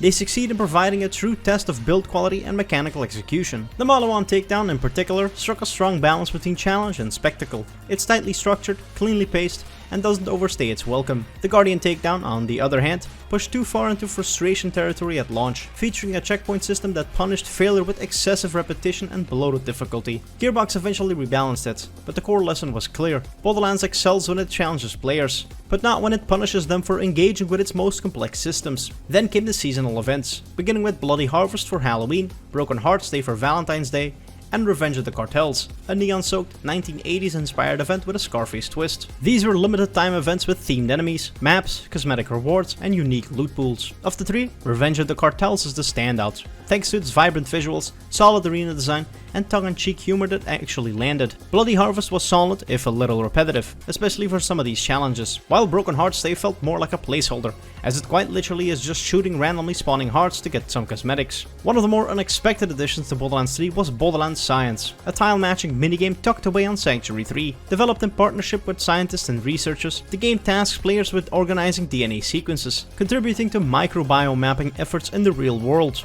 Somehow, it's a surprisingly fun inclusion, quietly nestled inside a game known more for chaos than charity, and it offered small in-game rewards like currency and buffs for those who engaged with it. Also worth mentioning are the vault cards tied to the game's seasonal vault passes. These acted as grindable progression tracks, offering cosmetics, loot, and bonus objectives. While not particularly groundbreaking, they extended the game's replay loop and offered a structured reason to keep engaging with daily and weekly tasks. For players who live in the endgame, they were a decent incentive. For everyone else, they were easy to ignore. Gearbox also experimented with new gameplay structures through the Designer's Cut, which introduced Arms Race, a standalone survival mode stripped of traditional Borderlands progression. Players drop in with no gear, scavenge weapons on a shrinking map, and extract what they want to keep. Arms Race had mixed reception. Its slower pacing and isolated loot design felt antithetical to the rest of the game's chaos, but it offered an interesting change of rhythm. More importantly, the Designer's Cut added a 4th skill tree for each Vault Hunter, many of which significantly altered build variability. These new trees introduced fresh synergies and revived weaker builds,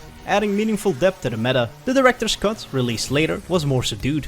It added behind-the-scenes content, cut storyboards, and a series of short murder mystery missions called Mysterious Slayer, starring Ava, and surprisingly, they worked. Where Ava was divisive, at best, in the main campaign, here she was restrained, focused, and written with actual care. The missions are smaller in scope, with light investigation mechanics and eerie side plots that evoke the feel of a Borderlands-flavored X-Files episode. It's not revolutionary, but it does a decent enough job at warming the players up to Ava for when she eventually returns in the 4th game. The final mission in Ava's questline, Horror at Scryer's Crypt, is not only the strongest of the bunch, it's also the most thematically unsettling. It pits the player against the Seer, a cryptic, otherworldly entity that seems to exist outside the established rules of the universe. Unlike most bosses, the Seer isn't simply powerful, it appears to possess a metaphysical level of control over time itself, speaking in cryptic fragments that suggest it has seen, or perhaps even manipulated, alternate versions of the events across the Borderlands timeline. It references fractured moments, speaks with certainty about possible futures, and suggests that reality in this universe is more malleable than anyone realizes.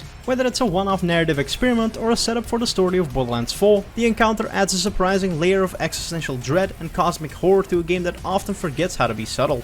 It's a rare moment where Borderlands 3 gestures at something deeper than guns and punchlines, and actually sticks the landing. And finally, Hemoverus the Invincible is Borderlands 3's nod to the old school raid bosses of previous entries. Tucked away behind a hefty Iridium fee, this hulking Varkid is an endurance test for max level Vault Hunters, boasting an absurd health pool, a never-ending horde of trash mobs, and multi-phase attacks that punish lumpy positioning. It's a fight designed less for casual farming and more for dedicated squads, or solo masochists with meticulously tuned builds. bringing back that mix of spectacle and grind-heavy challenge that longtime fans associate with Terramorphous from 2 and the funny crab guy from the original. Taken together, these post-launch additions reflect the studio trying to find new ways to stretch the Borderlands formula without breaking it. Not all of it worked.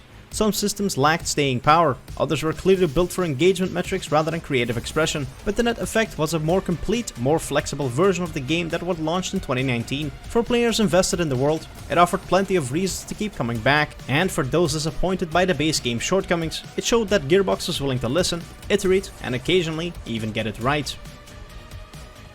Borderlands 3 is a complicated entry in a series that's always thrived on contradiction.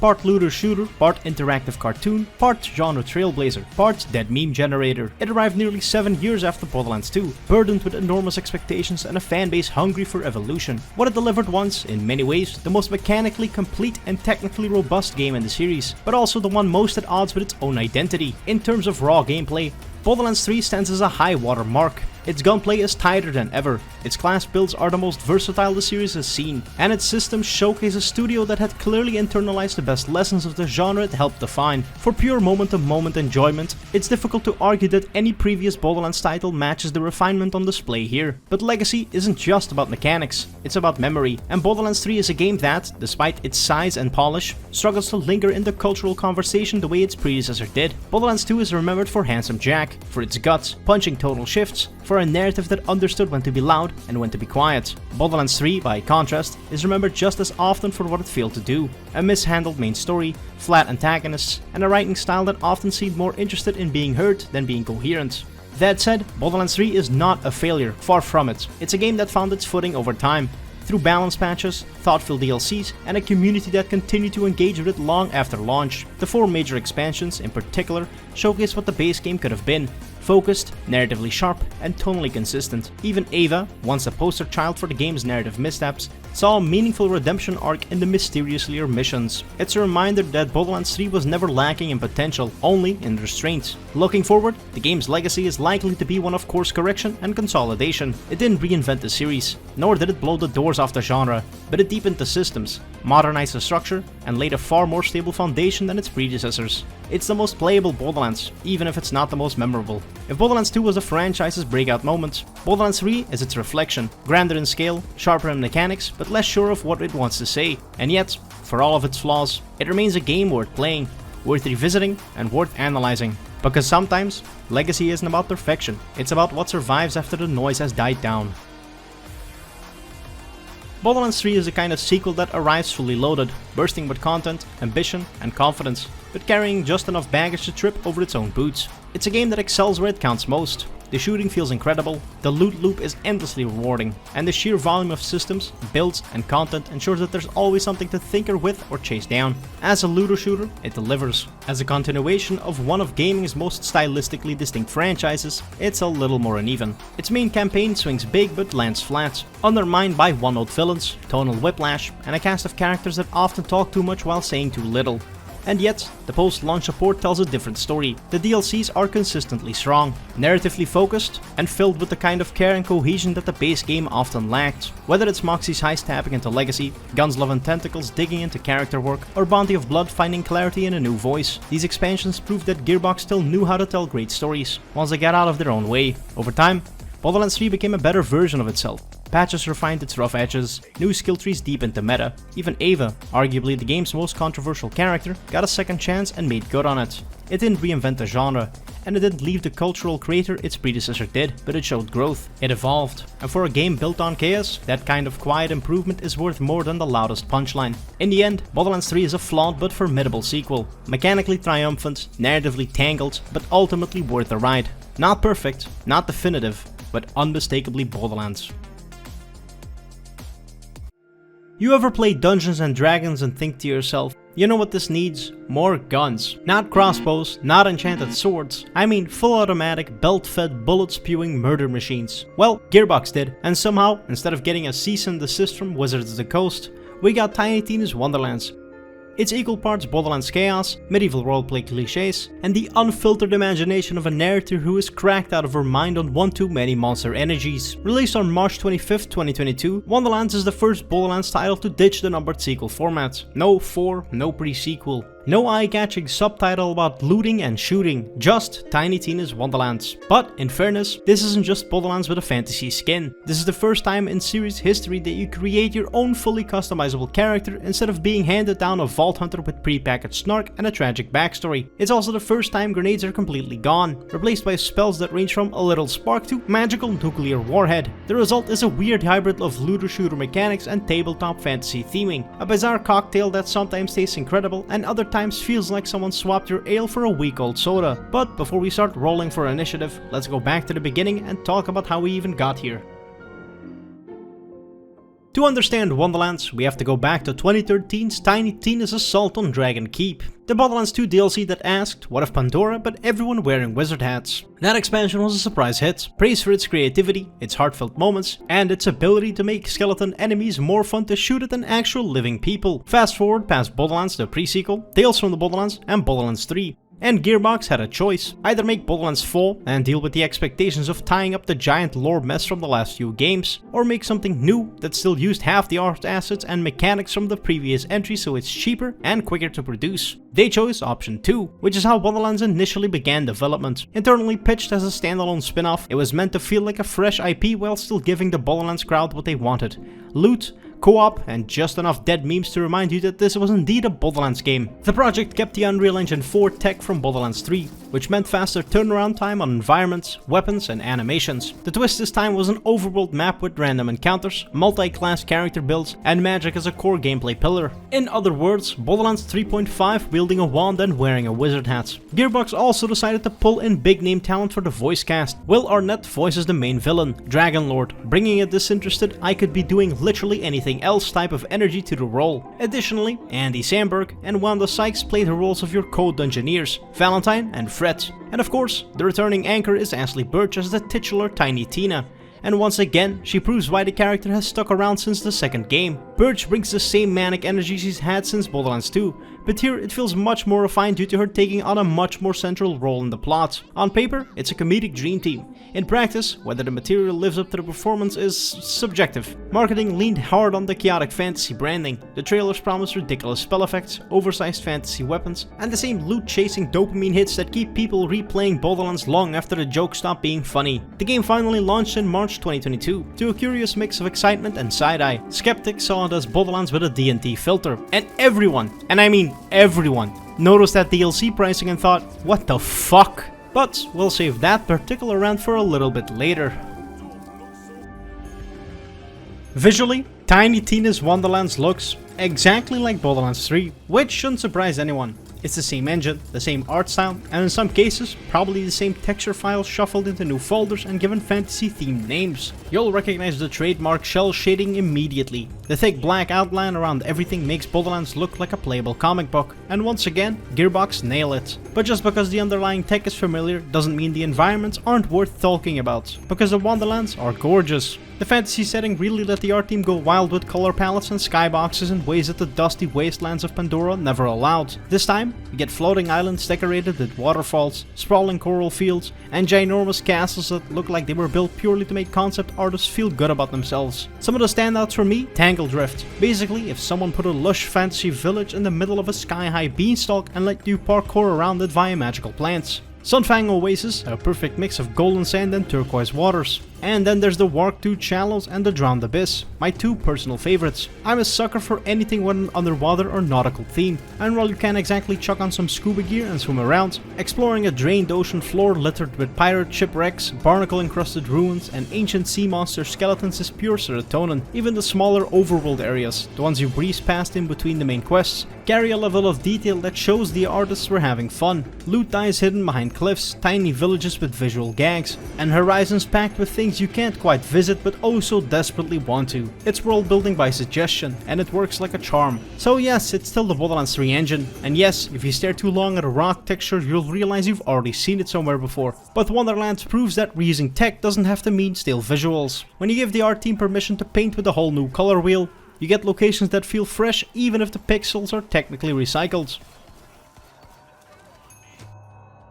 Audio-wise, Wonderlands plays it safe. If you've played Borderlands 3, your ears will feel right at home. The mix is clear, the voice lines cut through combat noise, and the gunfire, well, that still sounds fantastic. One of the more subtle wins here is how the reworked guns sound, because remember, these aren't just Pandora's assault rifles and SMGs with a dragon sticker slapped on the side. Gearbox actually rebuilt a good chunk of the arsenal with new sound profiles to match their new identities. The result is a crisp, satisfying punch to every shot, whether it's the bassy boom of a hand cannon style pistol, the snappy crack of a semi-automatic rifle, or the sizzling whine of an elemental SMG unloading into a skeleton's ribcage. Everything has weight. It's a kind of design you don't consciously notice until you pick up a new gun and think, yeah, this feels good. And yes, feels, because in shooters, sound is half the sensation of firing a weapon. Wonderlands nails that, even if it's not reinventing the wheel. The magic effects get similar treatment. Spells have distinct audio cues that make them easy to recognize mid-fight. Icy shards burst with a frosty pop. Fireballs hum with that deep woof as they leave your hand. And chain lightning crackles like it's auditioning for a Thundercats reboot. They're playful, but they still hit with impact, which is exactly what you want in a looter shooter built on fast feedback loops. Outside of combat, the soundscape is clean and atmospheric. You've got ambient chatter in villages, echoing caves that make your footsteps sound 3 times more dramatic,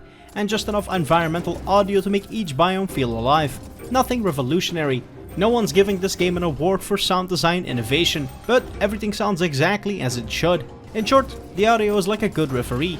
You notice it when it's great, but it mostly does its job quietly in the background, keeping the chaos feeling smooth. Wonderlands might not push new boundaries in how it sounds, but between the gunfire and magical pyrotechnics, it keeps your ears just as entertained as your eyes.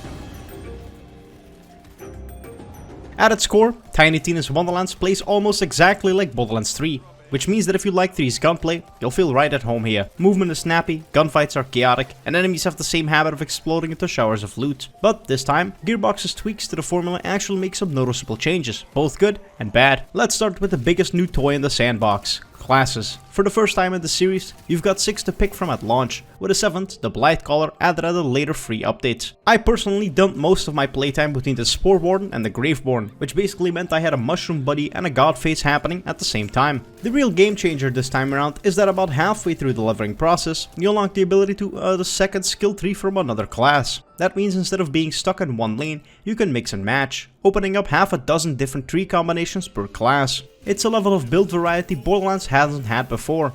But I mostly did what I always do and popped every possible point at the critical hit rate, but the options are there for anyone willing to experiment. Each of the 7 classes has its own quirks, playstyles, and ways to break the meta over your knee. The first one is the Berserker, the Barbarian archetype. Big weapons, big damage, and absolutely zero regard for personal safety. They're specialized in frost damage and melee attacks, great if your strategy is become the problem. Next up is the Clawbringer, a paladin with a pet wyvern. They deal fire and lightning damage and can bonk enemies with giant hammers, making them a solid mix of melee and elemental power. If you've ever dreamed of cosplaying Thor and how to train your dragon at the same time, this one's for you. The edgy class is Graveborn, a warlock specializing in dark magic, constantly sacrificing their own health to summon minions and deal massive damage. They're high risk, high reward, and pair disgustingly well with dark magic's lifesteal spells. Especially fun if you like living on the edge of death at all times. Spellshot is the dual-wielding spellcasting mage. Their main gimmick is swapping guns for magic on the fly, chaining spells together and turning cooldowns into suggestions. Ideal for players who think reloading is beneath them. Spore Warden are the ranger types. Comes with a mushroom companion that poisons enemies and a skill set focused on range critical damage. Great for long range gameplay and for anyone that's always wanted a sentient fungus as a best friend. Next up is a rogue type, the Stabomancer.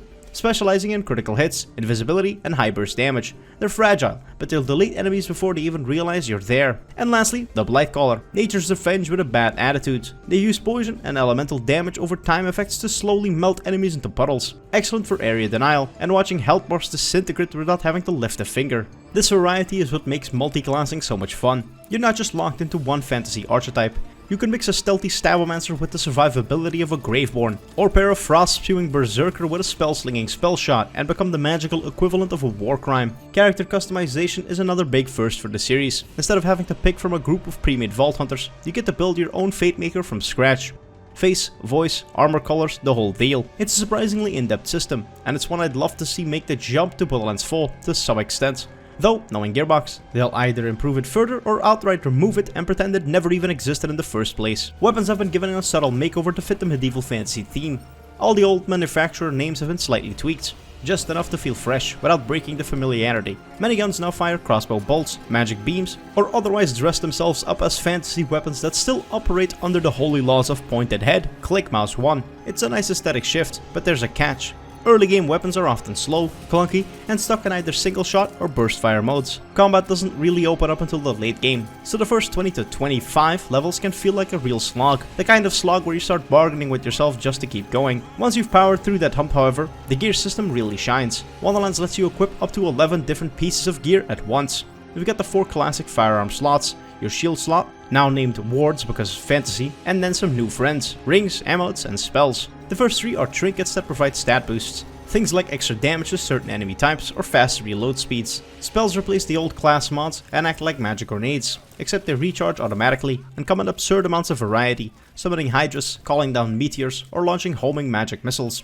Elements are fairly standard: fire, frost, lightning, and poison. The new kid on the block is dark magic, which lets you leech health from enemies. It's especially deadly in the hands of the Graveborn, who can use it to keep themselves alive in situations where most other classes would be face down in the dirt. As for enemies, we get the usual fantasy suspects: skeletons, zombies, goblins, but also some more interesting additions like the coiled, angry snake people, the mushroom guys, and the sea wargs, my personal favorites. They're not groundbreaking in terms of AI or mechanics. Most are, sadly, still designed just to run directly at you until one of you dies, but they fit the setting well, and they keep the combat loop moving. On top of the core loot grind, Wonderlands keeps you busy with a buffet of collectibles, very much in line with what Borderlands 3 introduced. Some of these are the usual suspects: poetry pages, lucky dice, and lost marbles. The generic findables that quietly drip feed your experience points and loot as you stumble across them. But there are a few more with a little more bite to them. Rune puzzles, for example, send you scrambling across the map on a timed parkour sprint, which is either exhilarating or frustrating, depending on how many times you fell into the same pits. Ancient obelisks flip the switch from puzzle to combat gauntlet, spawning waves of enemies and capping things off with a mini boss. Then you've got shrine pieces, usually hidden away in overworld dungeons. Collect all 4 for a shrine and you'll unlock a permanent character bonus, a reward that actually feels meaningful, rather than just another green tier gun to vendor trash within 2 minutes. Even the overworld itself gets in on the act. Hidden dice are tucked away alongside paths, and you can knock over giant bottle caps to create shortcuts between zones. It's a small detail, but it makes the overworld feel more alive, less like a glorified menu screen, and more like an actual board game with secrets tucked into every corner. The end result is a gameplay package that's comfortably familiar but dressed in enough new clothing to keep things interesting, at least once you slog through that slow start. Wonderlands doesn't reinvent Borderlands combat, but it refines and expands it in ways that makes me hope some of these systems, especially full customization, become permanent staples for the franchise. The setup for Tiny Tina's Wonderlands is simple, but honestly, that works in its favor. Instead of juggling 50 subplots, galactic stakes, and villains who sound like rejected Twitch streamers, the game keeps it small and focused. Tina is running a session of bunkers and badasses, an in-universe knockoff of Dungeons and Dragons. At the table with her are Valentine, a cocky space pirate, Fred, a snarky robot companion, and a newbie, a fresh player that just so happens to be you. It's a clever framing device, because the entire campaign is filtered through Tina's narration. She sets the stage, decides the rules, and occasionally throws a tantrum when things don't go her way. Your Fate Maker's quest? Take down the Dragon Lord. He's not the deepest villain in the world, but his "I'm evil, but I'm also exhausted by how evil I am" energy really sells it. What keeps the story engaging is how much the table talk bleeds into the campaign itself. Valentine and Fred are constantly chiming in with commentary and banter, critiquing Tina's writing, questioning her logic, or arguing about what counts in the rules. And instead of derailing the pacing, it actually makes the adventure more immersive. When Valentine complains about a plot hole, Tina literally scrambles to rewrite the scene, and the environment will change in real time. You get teleported into the void, monsters spawn because reasons, and sometimes entire quests get recontextualized on the fly. Begins to rise from the ground. Woo! Returning to the heavens from whence it came.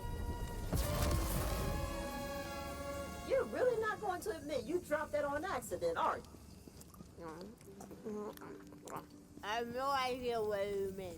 It's chaotic, it's meta, and it's exactly the kind of thing you'd expect from a tabletop game orchestrated by a dungeon master cracked out on one too many Red Bulls. Compared to Borderlands 3's main campaign, the writing here is noticeably more restrained. The jokes are still there. It is still Gearbox after all, but they're not stopping the story dead every 5 minutes just to cram in a meme. The humor feels more situational, more tied to the characters, and less like a sleep-deprived writer's room screaming "is this funny" at each other until someone passes out. The voice acting also deserves some credits. The big celebrity cast could have easily phoned it in, but for the most part, everyone delivers. Sandberg plays Valentine with his trademark goofy charm. Sykes gives Fred just enough sass to keep the banter sharp, and Arnett's Dragon Lord oozes charisma even when he's monologuing about stock standard villain plans. And of course, Ashley Birch returns as Tina, bouncing between manic glee, childish stubbornness, and the occasional genuinely heartfelt moment that reminds you of why the character stuck around in the first place. It's not groundbreaking storytelling by any stretch. It's still hero beats bad guy, saves the world, and collects loot. But the tabletop framing device makes it feel fresher than it has any right to, and by keeping the campaign tight and the humor focused, Wonderlands avoids the narrative pitfalls that drag down its predecessor.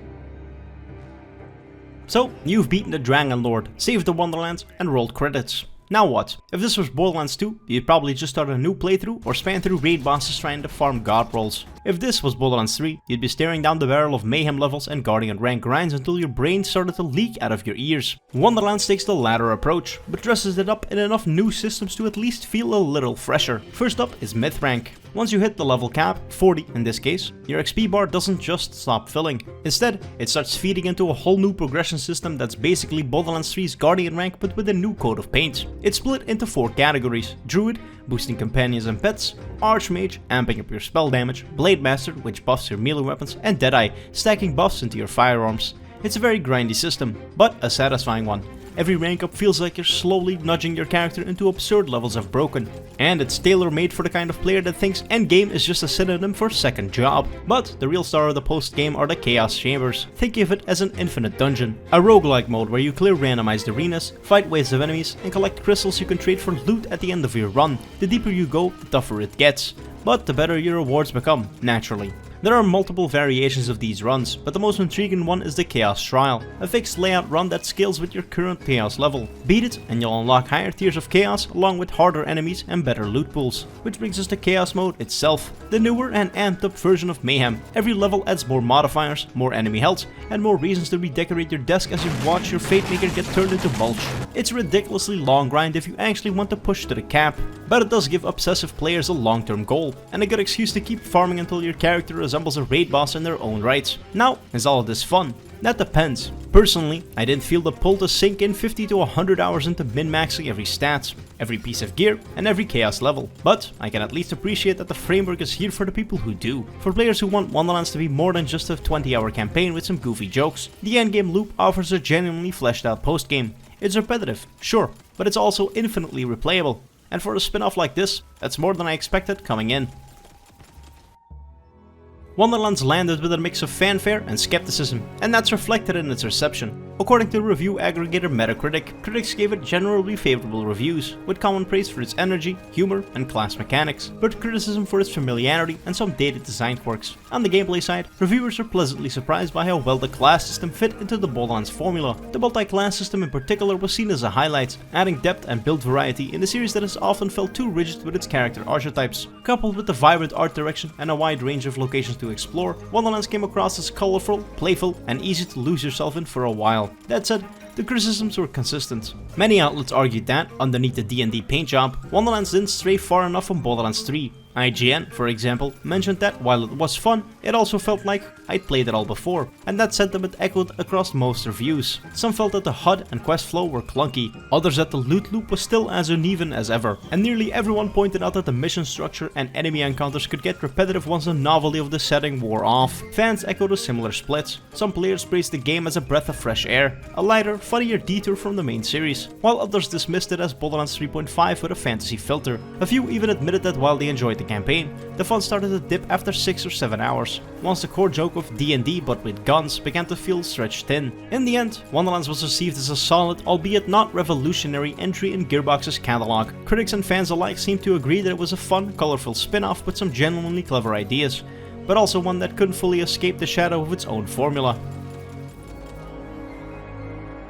Alright, let's not sugarcoat this. The DLC for Tiny Tina's Wonderlands is some of the most blatant, lazy content ever bolted onto a Borderlands game. And yes, I say that as someone who played through Mad Moxie's Underdome Riots. Twice. And that was literally just horde mode without the rewards, or the fun. Wonderlands DLCs take the Chaos Chamber system and reskin them, that's it. Same structure, same mechanics, same idea, just with a slightly different coat of paint. You're essentially just paying to play more of the roguelike dungeons you've been grinding since the start of the endgame. You pick up a quest from a new character, Vesper, run through some rooms, and at the end you fight a boss. Congratulations, you just paid real money for recycled content. Vesper herself attempts to inject a little intrigue, constantly whispering about wanting to be set free.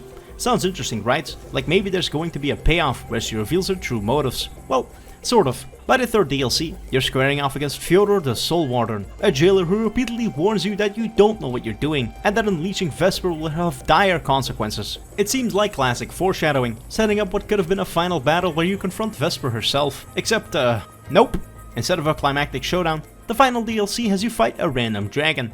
That's it. No reveal, no betrayal, no payoff. Just a giant scaly lizard that feels like it wandered in from an entirely different game. Why even bother setting up Vesper may be secretly evil if you're going to toss it out the window at the finish line? That's like reading a murder mystery novel only for the killer to be natural causes. And here's the real kicker. Each of these expansions takes maybe 20 minutes to complete. 20 minutes. And they're priced at $10 a piece. That's $10 for content that's shorter than a YouTube video essay about why Borderlands 3's jokes don't land. And my video was fucking free. It's highway robbery dressed up as DLC, and it honestly feels insulting to the player base. While playing through them, I've never felt more disinterested in playing through new content. There's no hook, no surprise, nothing that makes you sit up and think, oh wow, this was worth the money. It's just more of the same stuff you've already done 100 times. Only this time your wallet is $10 lighter for the privilege. Looking back, I can't believe I actually poured over 50 hours into this game when it originally released on Epic. I must have been depressed, or at the very least deeply bored with life at the time, because surely there were better ways to spend my time than paying to replay reskinned Chaos Chambers. If there's a silver lining to be found here, it's that Borderlands has a history of bouncing back from weak DLC. The original had a shitty horde mode, but Borderlands 2 had Tiny Tina's assault on Dragon Keep. The pre-sequel had a shitty horde mode, but 3 had guns, love and tentacles, and bounty of blood. So, if history repeats itself again, Borderlands 4 is going to receive some stellar post-launch content. But as for Wonderlands, its season pass was one dragon-sized disappointment. Looking back at Wonderlands, it's an odd piece of the Borderlands puzzle. On the one hand, it's a colorful, creative spin-off that dared to step outside of Pandora's wastelands and embrace a whole new theme. On the other hand, it never fully escaped the gravitational pull of its own formula. For every fresh idea, multi-classing, spellcasting, the tabletop framing device, there's also a familiar grind, a recycled system, or a DLC pack that feels like it was pulled straight from the minimum viable product folder. That duality is why Wonderlands occupies such a strange spot in the franchise's legacy. It isn't despised like Wolfenstein Youngblood, but it isn't adored like Assault on Dragon's Keep either. Most people who played it remembered it as fun for a while, a quirky detour with some neat ideas, but not the kind of landmark entry that shifts the needle in any notable direction. From a business perspective though, Gearbox definitely saw it as a success. The game reportedly exceeded Take-Two's sales expectations, proving that the Borderlands brand still had pulling power even when the core Vault Hunter narrative was put on hold. In that sense, Wonderlands may have bought Gearbox a breathing room, a way to experiment while still keeping investors happy, and maybe test drive a few mechanics of Borderlands 4 without the pressure of messing up the mainline entries. But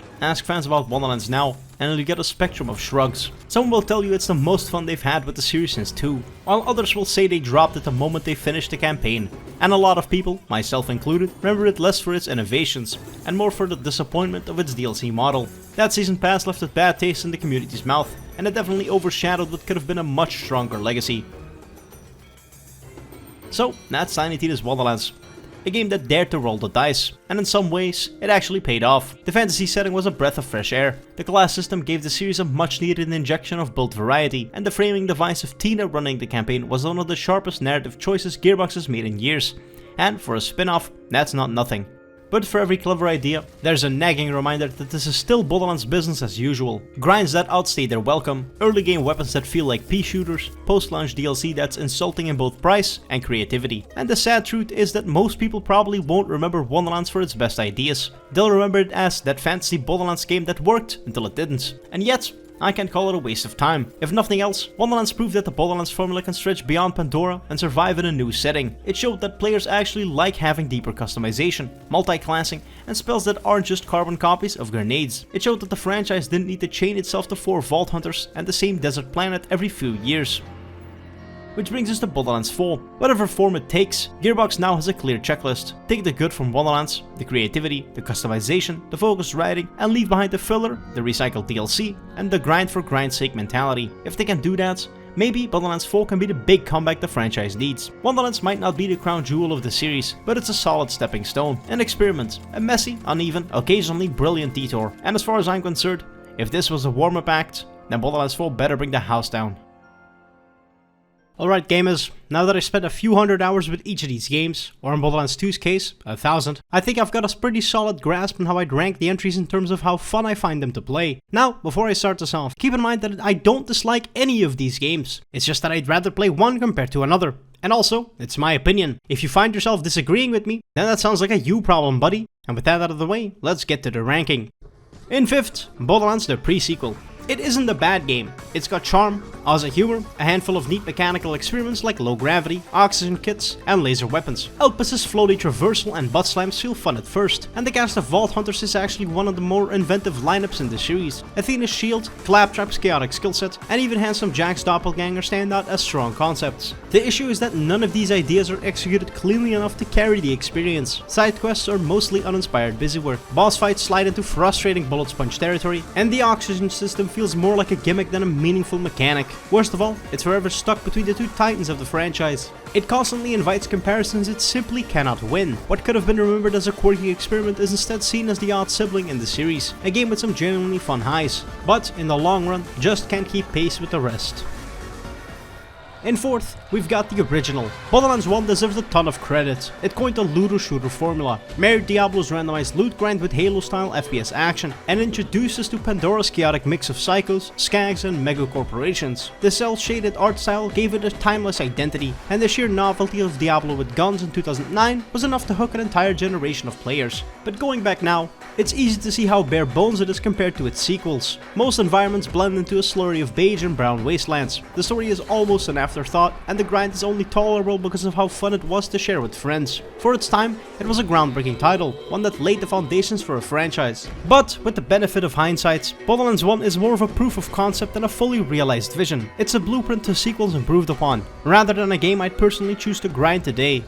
In 3rd, Tiny Tina's Wonderlands. On the surface, it's just Borderlands 3 wearing a fantasy costume. Same engine, same core loop, same looter-shooter DNA. But underneath that veneer, it manages to carve out a unique identity. The D&D inspired framing device keeps the story light and playful, with Tina rewriting the world mid-quest, Valentine and Fred bantering over her shoulder, and the Dragon Lord delivering a mix of dry wit and villainy. The class system is arguably the most flexible the series has ever had, letting you multi-class and experiment in ways that make every playthrough feel distinct. The fantasy's theming also gave the art team room to really stretch their legs, introducing some of the most memorable locations in the entire franchise. The problems come in its uneven pacing and its DLC, which is among the weakest Gearbox has ever produced. Still, for all its rough edges, Wonderlands proves that the formula still has room to grow, and that a change of scenery can do wonders for the Borderlands loop. In 2nd, Borderlands 3. This game is a paradox. On one hand, it's easily the most polished looter-shooter Gearbox has ever made. The gunplay is tight, the loot system is deeper than ever, and the new planets give the franchise the scope it had never attempted before. Each Vault Hunter offers unmatched build diversity. The endgame grind of Mayhem mode and Guardian ranks keep the progression loop alive for hundreds, if not thousands of hours. And the sheer creativity of the weapons, from TDR guns that sprout legs to COV bullet hoses, cements it as the gameplay king of the series. But on the other hand, the story.